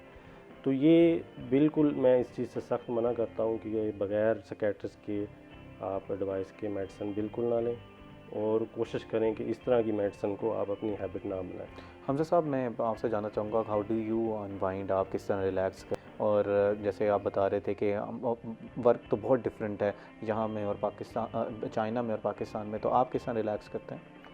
रिलैक्सेशन का हमारे वहाँ पर तो ज़्यादा यही है कि हम ना किसी रिक्रिएशनल स्पॉट पे ना निकल जाते, ओके, वहाँ चले जाते हैं। काफ़ी जगह होती हैं घूमने फिरने की, और बल्कि वेकेशंस की पीछे बात चली तो उसमें एक और चीज़ ऐड ऑन करूँ, चाइनीज़ स्टूडेंट ज़्यादातर अपने पेरेंट्स को विज़िट सिर्फ 2-3 दिन के लिए करते हैं। ओके, उनका सबसे अच्छा रिलैक्सेशन के लिए जो काम है ना वो ये करते हैं, वो ट्रैवलिंग पे निकल जाते हैं। ओके, चाइना इटसेल्फ बहुत बड़ा है, ठीक है, तो आप अगर मेरा ख्याल पूरी ज़िंदगी भी वो घूमते रहते हैं ना, तो चाइना ख़त्म नहीं होता कि अगर हर वेकेशन में एक सिटी भी कोई विज़िट करें। तो हमारा भी यही होता है, हम किसी ना किसी सिटी, कभी शंघाई निकल गए, कभी बीजिंग चले गए, ठीक है, या नियर बाय पे कोई स्पॉट है वहाँ चले गए, ठीक है, सैटरडे संडे किसी दिन निकल गए। तो जी हमजा साहब, मैं अब आपसे ना, जो हमारा आज का मौजू है कि एक स्टूडेंट है पाकिस्तानी, उसने अपना बैचलर्स कंप्लीट कर लिया है, अब वो जाना चाह रहा है चाइना, तो उसके लिए किस तरह का प्रोसेस है, वो किस तरह जो है वो जा सकता है? एमफिल के लिए भी बताइएगा, मास्टर्स के लिए भी बताइएगा, और पीएचडी के लिए भी ज़रा बताइएगा। बेसिकली जो प्रोसेस है ना वो तकरीबन सिमिलर है, अगर आप मास्टर्स में अप्लाई कर रहे हैं या पीएचडी में अप्लाई कर रहे हैं। फर्स्ट ऑफ ऑल तो अभी पिछले दिनों मेरा बीजेडयू में भी एक लेक्चर था, वहाँ पर भी इसी मौजू पर ही बात हुई। तो मेरा स्टूडेंट्स को हमेशा ये कहना है कि यार पहले तो ना आप अपनी प्रोफाइल थोड़ी बेहतर करें। ओके, हमारे स्टूडेंट्स जो लैक कर रहे हैं ना, वो कर रहे हैं रिसर्च स्किल्स में, ठीक है, और इसके अलावा हमें राइटअप भी नहीं आता, ठीक है। अगर आप चाइना जैसी कंट्री में जाते हैं ना, वो एटलीस्ट ये एक्सपेक्ट करते हैं कि आपको पेपर राइटअप तो एटलीस्ट आता हो ना, ओके, क्योंकि हमारा मीडियम जो है सारा एकेडेमिया में वो इंग्लिश है, लैंग्वेज है, इंग्लिश है। उनकी इंग्लिश इतनी बेहतर नहीं है, सारी चाइनीज़ है, ठीक है। तो ना हमारे स्टूडेंट को राइटअप आता है, ना हमारे स्टूडेंट के पास टेक्निकल स्किल्स हैं। ओके, उसका एक ही जरिए कि पहले तो आपको इंटर्नशिप्स करें, जाएं, कोई कंपनीज हैं, सारी दुनिया इस टाइम बायोटेक्नोलॉजी पे मूव कर गई है, ठीक है। हम अभी तक वही पुराने चीज़ों पे पड़े हैं कि यार इतनी खाद डाल देंगे तो प्लांट बड़ा हो जाएगा, कम डालेंगे तो छोटा हो जाएगा। नहीं, अब दुनिया बायोटेक्नोलॉजी पे निकल गई है। अब रही बात स्टूडेंट की कि उसने क्या करना है, सबसे पहले वो अपनी प्रोफाइल बेहतर करे। अच्छा, इससे क्या मुराद है, प्रोफाइल बेहतर करने से मुराद क्या है? और ज़रा इसको मैं चाहूँगा कि आप जैसे एग्रीकल्चर की बात करें, इसको ज़रा खोल दें, तमाम डिसिप्लिन के लिए ज़रा बता दीजिएगा कि प्रोसेस सेम ही है? प्रोसेस सिमिलर है। ठीक है, प्रोसेस आपका सिमिलर है। पहले नंबर पे आपकी प्रोफाइल बेहतर है। प्रोफाइल आप कैसे बेहतर करेंगे, आप अपनी रिसर्च से रिलेटेड या अपने सब्जेक्ट से रिलेटेड कुछ रिसर्च में पार्टिसिपेट करें। सीनियर्स कर रहे होते हैं डिपार्टमेंट में, कोई पीएचडी कर रहा होता है, कोई मास्टर्स कर रहा होता है, उसके साथ लिंकअप करें। ओके, ठीक है। और कोशिश करें कि अगर किसी रिसर्च आर्टिकल में आपका नाम भी आ जाए एज अ को ऑथर, क्योंकि बीएस लेवल पर कोई ये आपसे एक्सपेक्ट नहीं करता कि आपका फर्स्ट ऑथर पेपर हो। ठीक है, ठीक है। अगर वो भी आ जाएगा तो बेस्ट है। और इसके अलावा मीनवाइल आप सीखें जरूर कि एक पेपर लिखने का प्रोसेस क्या है। ओके, आपको वो पता होना चाहिए। मतलब अगर किसी की डिग्री में ऑप्शन दी जाता है कि आपने रिसर्च लेना है या फाइनल ईयर प्रोजेक्ट की तरफ जाना है, तो अगर किसी ने रिसर्च पढ़ा हुआ है, बेशक उसकी कंप्लीट नहीं हुई वो रिसर्च, लेकिन उसने वो सब्जेक्ट्स क्लियर किए हुए, तो उसको भी जो है वो तरजीह दी जाती है स्टूडेंट्स में? बिल्कुल एज मिलेगा उसे। ठीक है, क्योंकि आजकल ये चल रहा है कि पहले चाइना में थोड़ा सा ईजी था लेना ना एडमिशन, लेकिन पोस्ट कोविड जो है ना काफी चीजें चेंज हो गई। ओके, अब कंपटीशन बढ़ गया है। बाज दफा एक प्रोफेसर 10-10 बंदों को एक्सेप्टेंस देता है। ठीक है। जब वो 10 बंदों को दे रहा है, इट मींस रखना तो उसने एक है, वो 10 को क्यों दे रहा है? ठीक है। एट द एंड जाके वो 10 बंदों का करेगा इंटरव्यू। ठीक है। और इंटरव्यू करने के बाद जाहिर है जब वो उससे गपशप करेगा, उसको पता लगेगा कि इसका बैकग्राउंड क्या है, ये कितना स्ट्रांग है रिसर्च में, या इसका टेक्निकल नॉलेज कितना स्ट्रांग है। फिर उस बेस पर उसने उस स्टूडेंट को रखना है। तो अगर उसके पास वो नॉलेज नहीं है तो वो वहाँ पर ही पीछे हो गया, बाहर निकल गया, पहली ही स्क्रूटनी में वो बाहर हो जाए। ठीक है। अच्छा, इसमें जैसे स्टूडेंट्स होते हैं, एक दफ़ा कहीं पर रिजेक्ट हुए, दूसरी दफ़ा रिजेक्ट हुए, तो इसमें ये प्रोसेस है कि अगर once you are rejected from any university तो आप दूसरी किसी यूनिवर्सिटी में अप्लाई नहीं कर सकते? नहीं, इस तरह का कोई सिनेरियो नहीं है। Okay. आप कई बार कर सकते हैं। बाज लोग 4-4 साल बाद अप्लाई करने के बाद उनका एडमिशन होता है, क्योंकि यू लर्न विद एवरी जो है ना, कोई भी आपकी नाकामी आ रही है, आप सीख रहे हैं ना उससे। ठीक है। आपको पता लगता है। तो आप अपनी प्रोफाइल बेटर करने के बाद एक सबसे बड़ी जो चीज़ है, अपनी पीआर भी बनाएं। ओके, ठीक है। लाइक अब मैं एग्रीकल्चर का हूँ ना, तो मेरे से एग्रीकल्चर के स्टूडेंट्स राब्ता करते हैं। ठीक है। बाज़ दफ़ा ऐसा भी होता है कि यार मुझे खुद अपने ही प्रोफेसर ने या पीआई ने, जो मेरा प्रोजेक्ट इन्वेस्टिगेटर है, उसने कह दिया यार मुझे ना एक स्टूडेंट चाहिए इस साल। और जब उन्होंने रखना ही, मोस्टली चाइना में इस time 70 to 80% Pakistani students. Okay, वो प्रेफर करते हैं पाकिस्तान को। ठीक है। तो अब वो क्या कहेंगे, जी पाकिस्तानी स्टूडेंट है, आप इसको रिक्रूट करने में मेरी हेल्प आउट करें। ठीक है। अब क्या होगा, जाहिर है जो बंदा मेरे साथ लिंक्ड है, मैं तो पहले उसी को ही रेकमेंड करूंगा। पूरी दुनिया में रेकमेंडेशन कल्चर चलता है, डॉक्टर साहब भी इस चीज़ से एग्री करेंगे। ठीक है। आजकल तो हमारी भी जो ये प्राइवेट जॉब्स हैं, इसमें रेकमेंडेशन बहुत ज़्यादा है। इसको यहीं से कंटिन्यू करेंगे। हमजा साहब बहुत इंपॉर्टेंट चीज़ पे जो है वो आप रोशनी डाल रहे हैं, लेकिन नाज़रीन इस वक्त हुआ एक ब्रेक का, हमारे साथ रहिएगा।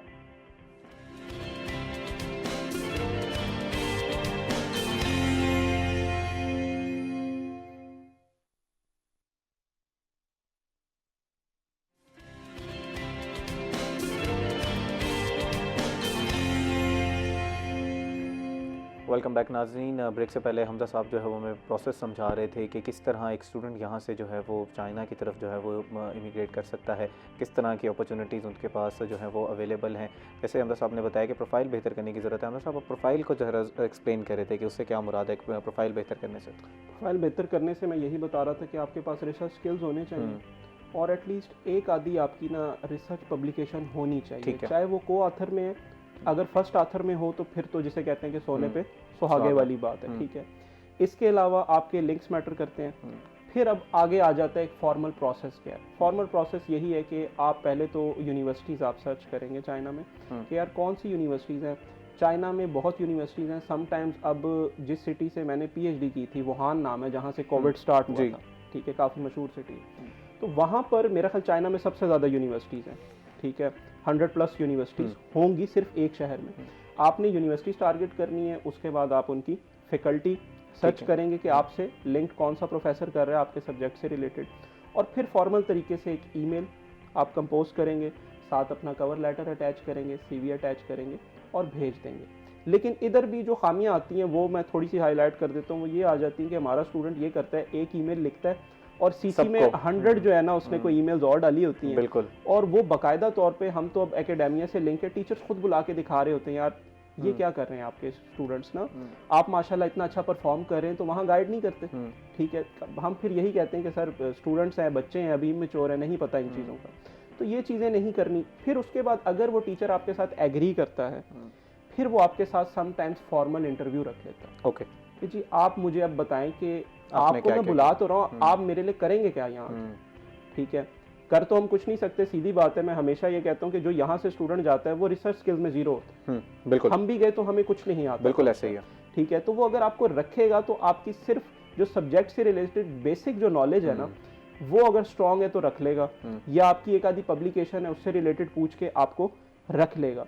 फिर उसके बाद अगला प्रोसेस स्टार्ट होता है, आपको एक्सेप्टेंस मिल गई, फिर आपने कम्पीट करना है उनके जो नेशनल लेवल पर जो पूरा ये स्कॉलरशिप है, लाइक CSE है, चाइनीज स्कॉलरशिप काउंसिल प्रोवाइड करती है चाइनीज गवर्नमेंट स्कॉलरशिप, सबसे ज़्यादा इसी कैटेगरी में स्कॉलरशिप मिलते हैं, ठीक है।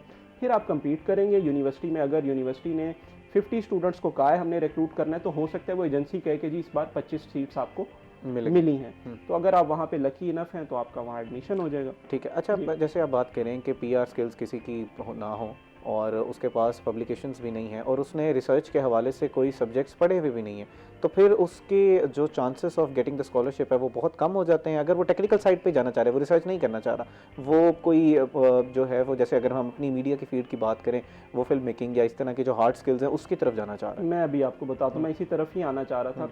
अब कुछ जो है ना सब्जेक्ट्स हमारे ऐसे होते हैं जिसमें रिसर्च बहुत ज़रूरी है, बिल्कुल। लाइक अब मैं एग्रीकल्चर साइंटिस्ट हूँ, अगर मेरे पास रिसर्च स्किल्स नहीं है तो फिर मेरे लिए सरवाइव करना मुश्किल है, मुझे शायद बड़ी मुश्किल से मिले। लेकिन अगर आप कंप्यूटर साइंस की बात करें, आपका मैथ्स कॉम आ गया या मीडिया स्टडीज़ आ गई, ठीक है, इस तरह काफ़ी और मेजर हैं तो जो थोड़े से आर्ट्स से रिलेट करते हैं, सोशल साइंसेज या आर्ट्स, उनमें आपके स्किल्स फिर मैटर करते हैं, ओके, ठीक है। आपने कोई डॉक्यूमेंट्री बनाई होगी, ठीक है, अक्सर जो है ना जब हम अप्लाई करते हैं तो वो आपसे पूछते हैं कि आपका कोई डॉक्यूमेंट्री या कोई चीज़ है तो वो भी अपलोड कर दें, बिल्कुल, ठीक है। वहाँ पे वो आपको फ़ायदा देगी, या आपका वर्क एक्सपीरियंस आपको फ़ायदा देता है, बिल्कुल देगा, वर्क एक्सपीरियंस फ़ायदा देगा। और अगर आपने कोई डॉक्यूमेंट्रीज बनाई है, जिस तरह आपकी मीडिया की फील्ड है, तो उसमें वही आपका रिसर्च काउंट होती है, ओके, ठीक है। तो वो आप जब उन्हें शो करेंगे, आप बताएंगे, तो वो आपको बहुत ज़्यादा सपोर्ट करेगा और हो सकता है उसी बेस पे आपका स्कॉलरशिप हो भी जाए, ठीक है। और ये इस सारे प्रोसेस को कंप्लीट करने के बाद उनका चाइना का अपना एक इंटरनल मैकेनिज्म है जिसमें आप मेरिट पे जो है वो फॉल करते हैं, जब उस मेरिट लिस्ट पे आएंगे तो फिर आपको जो है वो कॉल कर ली जाएगी, बिल्कुल ऐसे। और उसके बाद का फिर आगे इमिग्रेशन का प्रोसेस है वो जी, उसके बाद वो आपको जो है ना फॉर्म भेज देंगे जो आपने वीज़े के लिए देना है, JW 202 होता है। इस पे तफसीलन गुफ्तगू करेंगे। मैं नसीम साहब से गुफ्तगू करना चाह रहा हूँ। नसीम साहब ये बताइएगा कि हम पैनिक अटैक्स के हवाले से गुफ्तगू कर रहे थे, हमजा साहब ने ऑफ एयर हमसे एक बात भी की कि स्टूडेंट्स काफ़ी ज़्यादा जो है वो इससे जो है वो मुकाबला करते हैं, या किसी को कोई ट्रिगर हो जाता है, जो डिप्रेशन से निकल रहे होते हैं, मुकाबला करते हैं डिप्रेशन के, उसके बाद लेकिन उनके थोड़े बहुत ट्रिगर्स रह जाते हैं। जैसे ही उनके सामने कोई इस तरह की बात की जाएगी या कोई फलां जिक्र किया जाएगा तो वो उनको पैनिक का होना शुरू हो जाएगा। तो इसका मुकाबला किस तरह करना है? जी, इसमें देखें ट्रिगर्स होते रहते हैं लाइफ में बहुत सारे, स्टूडेंट के साथ तो बहुत ज़्यादा होते हैं क्योंकि उसने लर्न कर रहा होता है, वो लर्निंग स्टेज होती है, उसमें उसको फेलियर का सामना भी करना पड़ता है। अच्छा, बाज़ लोग हमने देखा है CSS के इम्तिहान में कामयाब हो गए हैं। आपने अभी कुछ अर्सा पहले ही देखा होगा कोई CSS लोगों ने सुसाइड भी की। तो साइकोलॉजी कहती है जितना ही ज़हीन ज़्यादा बंदा होगा वो उतना सेंसिटिव होता है, बिल्कुल, ठीक है। वो फिर छोटी सी उसको भी बर्दाश्त करना उसके लिए बहुत बड़ी चीज़ होती है, क्योंकि वो आउटकम्स निकाल लेते हैं ना कि इसका ये भी हो सकता है, ये भी हो सकता है, ये भी हो सकता है। जी, तो इस हवाले से हमने देखा है कि ऐसे लोग ज़्यादा सेंसिटिव होते हैं, वो ज़्यादा जल्दी स्ट्रेस में चले जाते हैं, जल्दी पैनिक अटैक्स होते हैं उनको। और ऐसी सूरत हाल से बचने के लिए उनको यकीनन साइकोलॉजिस्ट या किसी अच्छे एक्सपर्ट की ज़रूरत होती है जो उनकी उसको रिलैक्स करे माइंड को और उनके पे जो लेवल है उसको डाउन। अच्छा, ये जैसे आपकी बात से मैं अख़ज़ कर रहा हूँ कि हम तो फिर पूरी ज़िंदगी एक साइकोलॉजिस्ट के साथ बंध गए हैं, तो वो उससे तो वो इलाज तो एक मौलिज का काम है, उसका इलाज करने के बाद उसको जो है वो आज़ाद कर देना कि अब आप अपनी ज़िंदगी जो है वो गुजार सकते हैं, आपका इलाज जो है वो हो गया। जी, साइकोलॉजी एक फील्ड ही ऐसी है जो ज़िंदगी के हर शोबे पे काम करती है, ठीक है। तो इसके लिए अगर फ़ॉरेन में देखें तो आप बच्चे को शुरू से साइकोलॉजी सब्जेक्ट पढ़ाया जाता है ताकि वो अपने जो सेल्फ कोपिंग स्ट्रेटजीज़ होती हैं उन पे काम करे, ठीक है, खुद को उस सिचुएशन से बाहर निकाल सके। तो हमारे यहाँ लोगों का कंसेप्ट ऐसा नहीं है कि वो साइकोलॉजिस्ट से ज़्यादा रुजू करें, वो उसमें फंसे रहते हैं, वो उसमें उलझे रहते हैं। तो उनकी जो एंग्जाइटी या डिप्रेशन जिसका लेवल फिर आखिर बहुत बढ़ जाता है, फिर वो पैनिक अटैक्स या उनको साइकियाट्रिस्ट के पास या फिर वो किसी बड़े डिसऑर्डर का शिकार हो। अच्छा चलें, एक शख्स है जिसको ये पैनिक अटैक्स की शिकायत है, वो आपके पास आया है, कितना टाइम पीरियड अमूमन लगता है कि अगर हम ऑन एवरेज बात करें तो वो इस सारी सिचुएशन से निकल सकता है, और क्या वो 1 या 2 सेशंस के बाद अपनी रोज़मर्रा की ज़िंदगी गुजार सकता है जिस तरह वो पहले गुजार रहा था? एक तो ये डिपेंड्स करता है पर्सन टू पर्सन, दूसरा उसकी देखते हैं कि ड्यूरेशन कितना हुआ है। अगर वो बहुत क्रॉनिक हो चुका है तो उसको ज़्यादा सेशन की ज़रूरत होगी। दूसरा, अगर बंदा कोई काबिल है, पढ़ा लिखा है, इस चीज़ को समझता है, तो वो खुद उसको जल्दी कोप कर जाता है। ठीक है, वो खुद उस चीज़ से बाहर निकल आता है, क्योंकि हमने उसको एक रास्ता दिखाना होता है, हमने उसको एक वे बताना है कि आप इस तरह इस चीज़ से जान छुड़ा सकते हैं। तो कुछ लोग इसको अगर जल्दी अडॉप्ट कर लेते हैं, समझ जाते हैं, तो वो जल्दी निकल आते हैं बाहर, और कुछ लोगों के लिए वो समझना, उसको अमल करना मुश्किल हो जाता है, तो उन पे ज़्यादा टाइम लगता है। अच्छा, अगर टाइम भी ज़्यादा लग रहा है, और क्या पैनिक अटैक्स के साथ साथ अपनी ज़िंदगी गुजारना आसान है, या कुछ लोग, क्योंकि पैनिक अटैक्स इस तरह का होता है कि बड़ा, जैसे मैंने पहले बात की कि आप अपनी रोज़मर्रा के काम भी नहीं कर पा रहे होते? जी, डिस्टर्ब होता है बहुत ज़्यादा, और पैनिक अटैक्स में ये देखा गया है कि सिर्फ वो पर्सन डिस्टर्ब नहीं हो रहा था, उसकी पूरी फैमिली डिस्टर्ब हो रही है। अच्छा, फैमिली का इसमें क्या रोल है? अब एक तो अर्ली सिम्टम्स एक शख्स में किस तरह के, अगर किसी को मेंटल हेल्थ डिसऑर्डर हो रहा है तो वो अक्सर औक़ात आपको खुद नहीं पता चल रहा होता कि अंदर यार मेरे अंदर किस तरह की चीज़ें आ रही हैं, लेकिन फैमिली आपको बता देती है। तो फैमिली किस तरह डिटेक्ट कर सकती है कि यार इनके अंदर कोई प्रॉब्लम्स है, और रोल क्या है फैमिली का? फैमिली का रोल इसमें बहुत ही अहम है, क्योंकि हम ज़्यादातर गाइड करते हैं फैमिली को, क्योंकि उन्होंने उसके शख्स के साथ रहना होता है दिन रात, उन्होंने ही उसको ट्रीट करना है। तो उसमें फैमिली को यही कहा जाता है कि आप इस शख्स को तो थोड़ी सी तवज्जो दें, अकेला ना छोड़ें, ठीक है। इसका कुछ जो भी मसला है उसको सॉल्व करने की कोशिश करें, ताकि उस कैफियत से बाहर निकले। ठीक है, जैसे आप कह रहे थे कि ज़हीन लोग जो हैं वो ज़्यादातर जो है वो आप लोगों ने अपनी देखा है कि उनको इस तरह के मेंटल हेल्थ के डिसऑर्डर्स होने के ज़्यादा ख़तरा होता है। इनके अलावा हम देखेंगे किस तरह के अफराद में होता है कि आप एंग्जाइटी, डिप्रेशन या पैनिक अटैक्स का मसला होना शुरू हो जाता है? इसके अलावा जो होता है, जिन लोगों में स्ट्रेस को भी आ जाता सर, ये क्योंकि बहुत इंपॉर्टेंट क्वेश्चन है, मैं चाहूँगा इसका ज़रा तफसीलन आप जवाब दें, लेकिन क्योंकि इस वक्त हुआ एक ब्रेक के बाद इस बात को यहीं से कंटिन्यू करेंगे। नाज़रीन, we will be right back.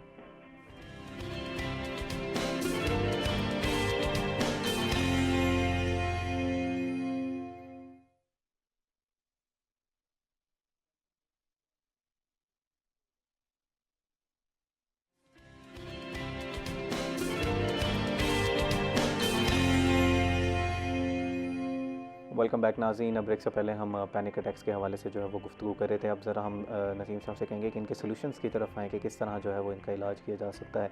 Hamza साहब भी हमारे साथ मौजूद हैं, उनसे भी जो हम बिल्कुल प्रोग्राम के क्योंकि आखिरी हिस्से में मौजूद हैं, उनसे बिल्कुल कंक्लूजन की तरफ मूव करेंगे। लेकिन इस वक्त हमारे साथ हसन जो है वो मौजूद हैं, जो कि रिपोर्टर है रूही TV के, वो हमें वेदर के हवाले से आगाह करेंगे। जी हसन, क्या सूरत हाल है वेदर की? नाज़रीन, मेरा ख्याल है कि कोई टेक्निकल ग्लिच हो गया था। हसन साहब हमारे साथ मौजूद हैं। जी हसन, क्या सूरत हाल है वेदर की? जी, शहर-ए-औलिया, मुल्तान और गिरदो-नवाह के अगर आज के मौसम के हवाले से बात की जाए तो आज मुल्तान शहर का मतला सुबह सवेरे से बिल्कुल साफ़ रहता हुआ दिखाई दे रहा है। सूरज अपनी आबोताब से चमक रहा है, और गुज़िश्ता 4-5 दिनों से जो वेदर कंडीशन थी वो फॉगी रहती हुई दिखाई दे रही थी। लेकिन अगर आज सुबह सवेरे की बात की जाए तो आज मौसम यकसर तब्दील होता हुआ दिखाई दे रहा है, और आज सुबह सवेरे से ही सूरज अपनी आबोताब से चमकता हुआ दिखाई दे रहा है।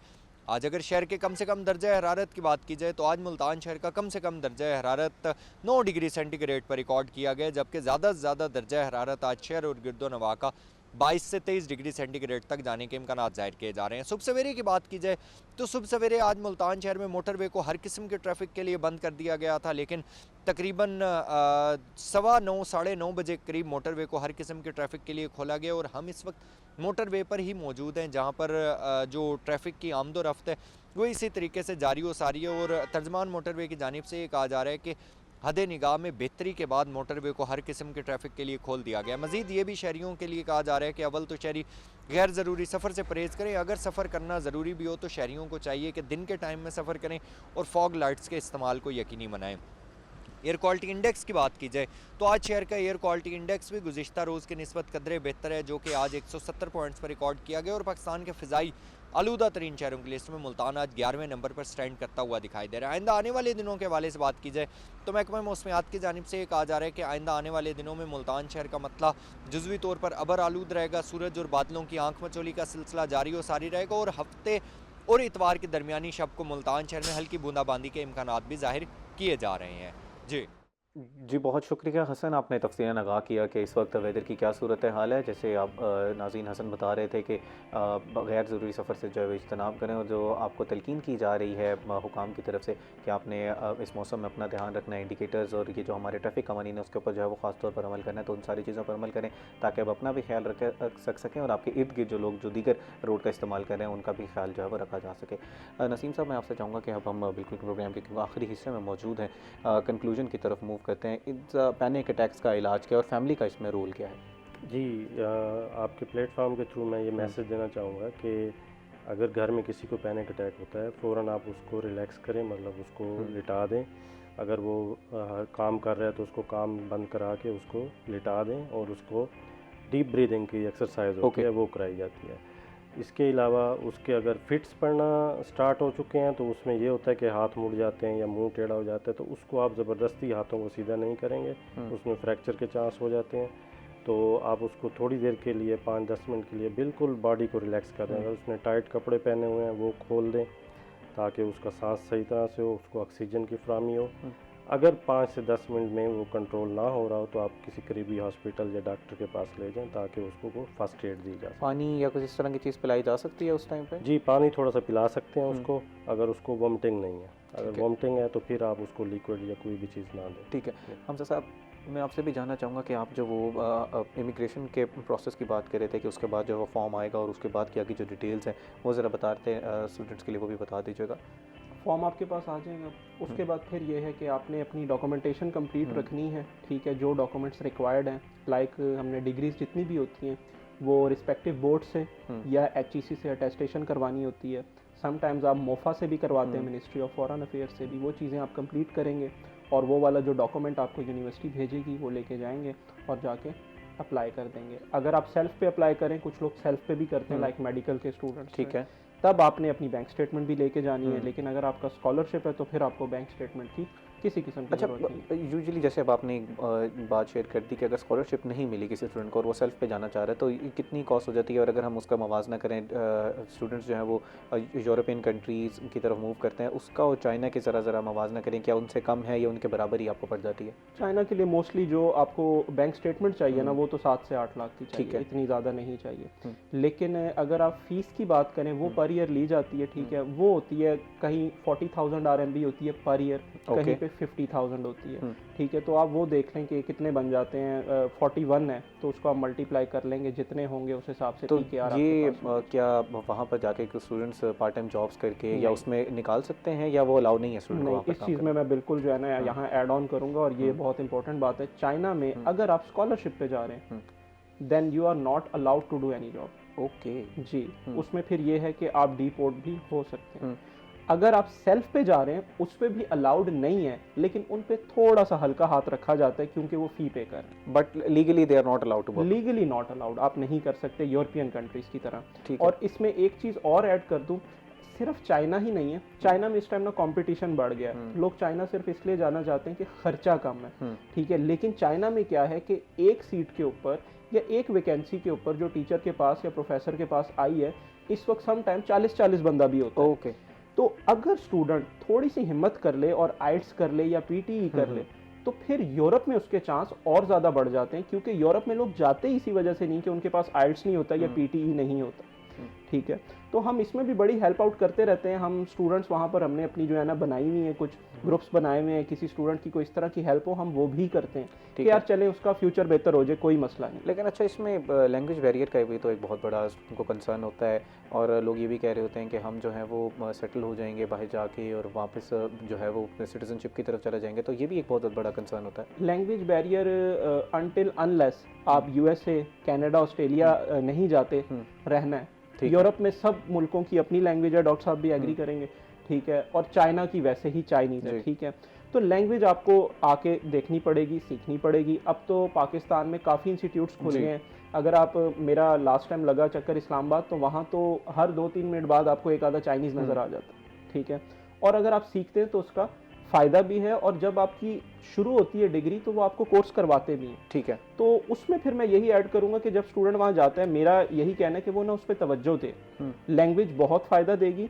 लैंग्वेज की बेस्ड पे बाज़ दफ़ा आपको आपकी डिग्री की बेस पे जॉब नहीं मिलती, लैंग्वेज की बेस पे मिल जाती है। ठीक है। अच्छा, इस पे ज़रा रोशनी मज़ीद डालिए कि जैसे हमारे यहाँ पर 6 मंथ या 1 ईयर के कोर्सेज हो रहे होते हैं, लोग जैसे आइल्स या पीटी करते हैं, वो चाइनीज़ लैंग्वेज अगर सीख लेते हैं, उसी के साथ साथ उनकी जो है वो प्रोफाइल भी बहुत अच्छी है, तो उनके कितने चांसेस बढ़ जाते हैं अगर हम परसेंटेज वाइज जो है वो कंपैरिजन करें? अब कुछ यूनिवर्सिटीज़ ने रिक्वायरमेंट रख दी है कि अगर किसी के पास चाइनीज़ का, जैसे हमारे पास आइल्स के लेवल है ना कि 1 2 3 4 जितना भी हिसाब किताब है, ठीक है, इसमें भी एचएस के लेवल्स होते हैं। अगर इसके किसी के पास एचएस के 2 या 3 है तो उसे प्रेफरेंस दी जाएगी और यूनिवर्सिटी की रिक्वायरमेंट भी है। ठीक है। अच्छा हमजा साहब, आपने बड़ा तफसीलन हमें जो है वो आगाह किया कि किस तरह जो है वो एक स्कॉलरशिप ली जा सकती है और उसका प्रोसेस क्या है। कबरसम तो लग रहा है, इसमें मुझे लग रहा है कि कंपटीशन भी बहुत ज़्यादा है, लेकिन अगर आपकी प्रोफाइल अच्छी है तो बहरहाल आपके चांसेस जो है वो बढ़ जाते हैं। नसीम साहब, मैं आपसे जानना चाहूँगा कि यहाँ पर फेलियर भी होगा, काफ़ी ज़्यादा लोगों को जो है वो इससे जूझेंगे कि उनका एक दफ़ा अप्लाई करने पर नहीं हुआ, दूसरी दफ़ा अप्लाई करने पर नहीं हुआ, तो इसमें एक तो स्टेडफास्टनेस का भी बताइएगा कि उसको किस तरह रहना है, और अगर फेलियर हो रहा है तो उसका जो है वो मुकाबला किस तरह करना है? जी, फेलियर आपको ज़िंदगी किसी भी मकाम पे हो सकता है, किसी भी फील्ड में हो सकता है, उसके लिए हमें ज़हनी तौर पर तैयार रहना चाहिए। Try and try again. इसके अलावा हमारे पास ऑप्शन होने चाहिए दूसरे।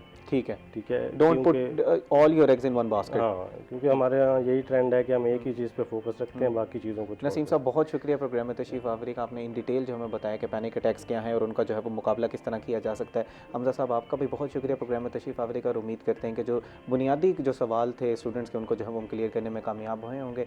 नाज़रीन, इसी के साथ अपने मेज़बान तिहामा आज़म को दीजिए इजाज़त। अल्लाह निगहबान।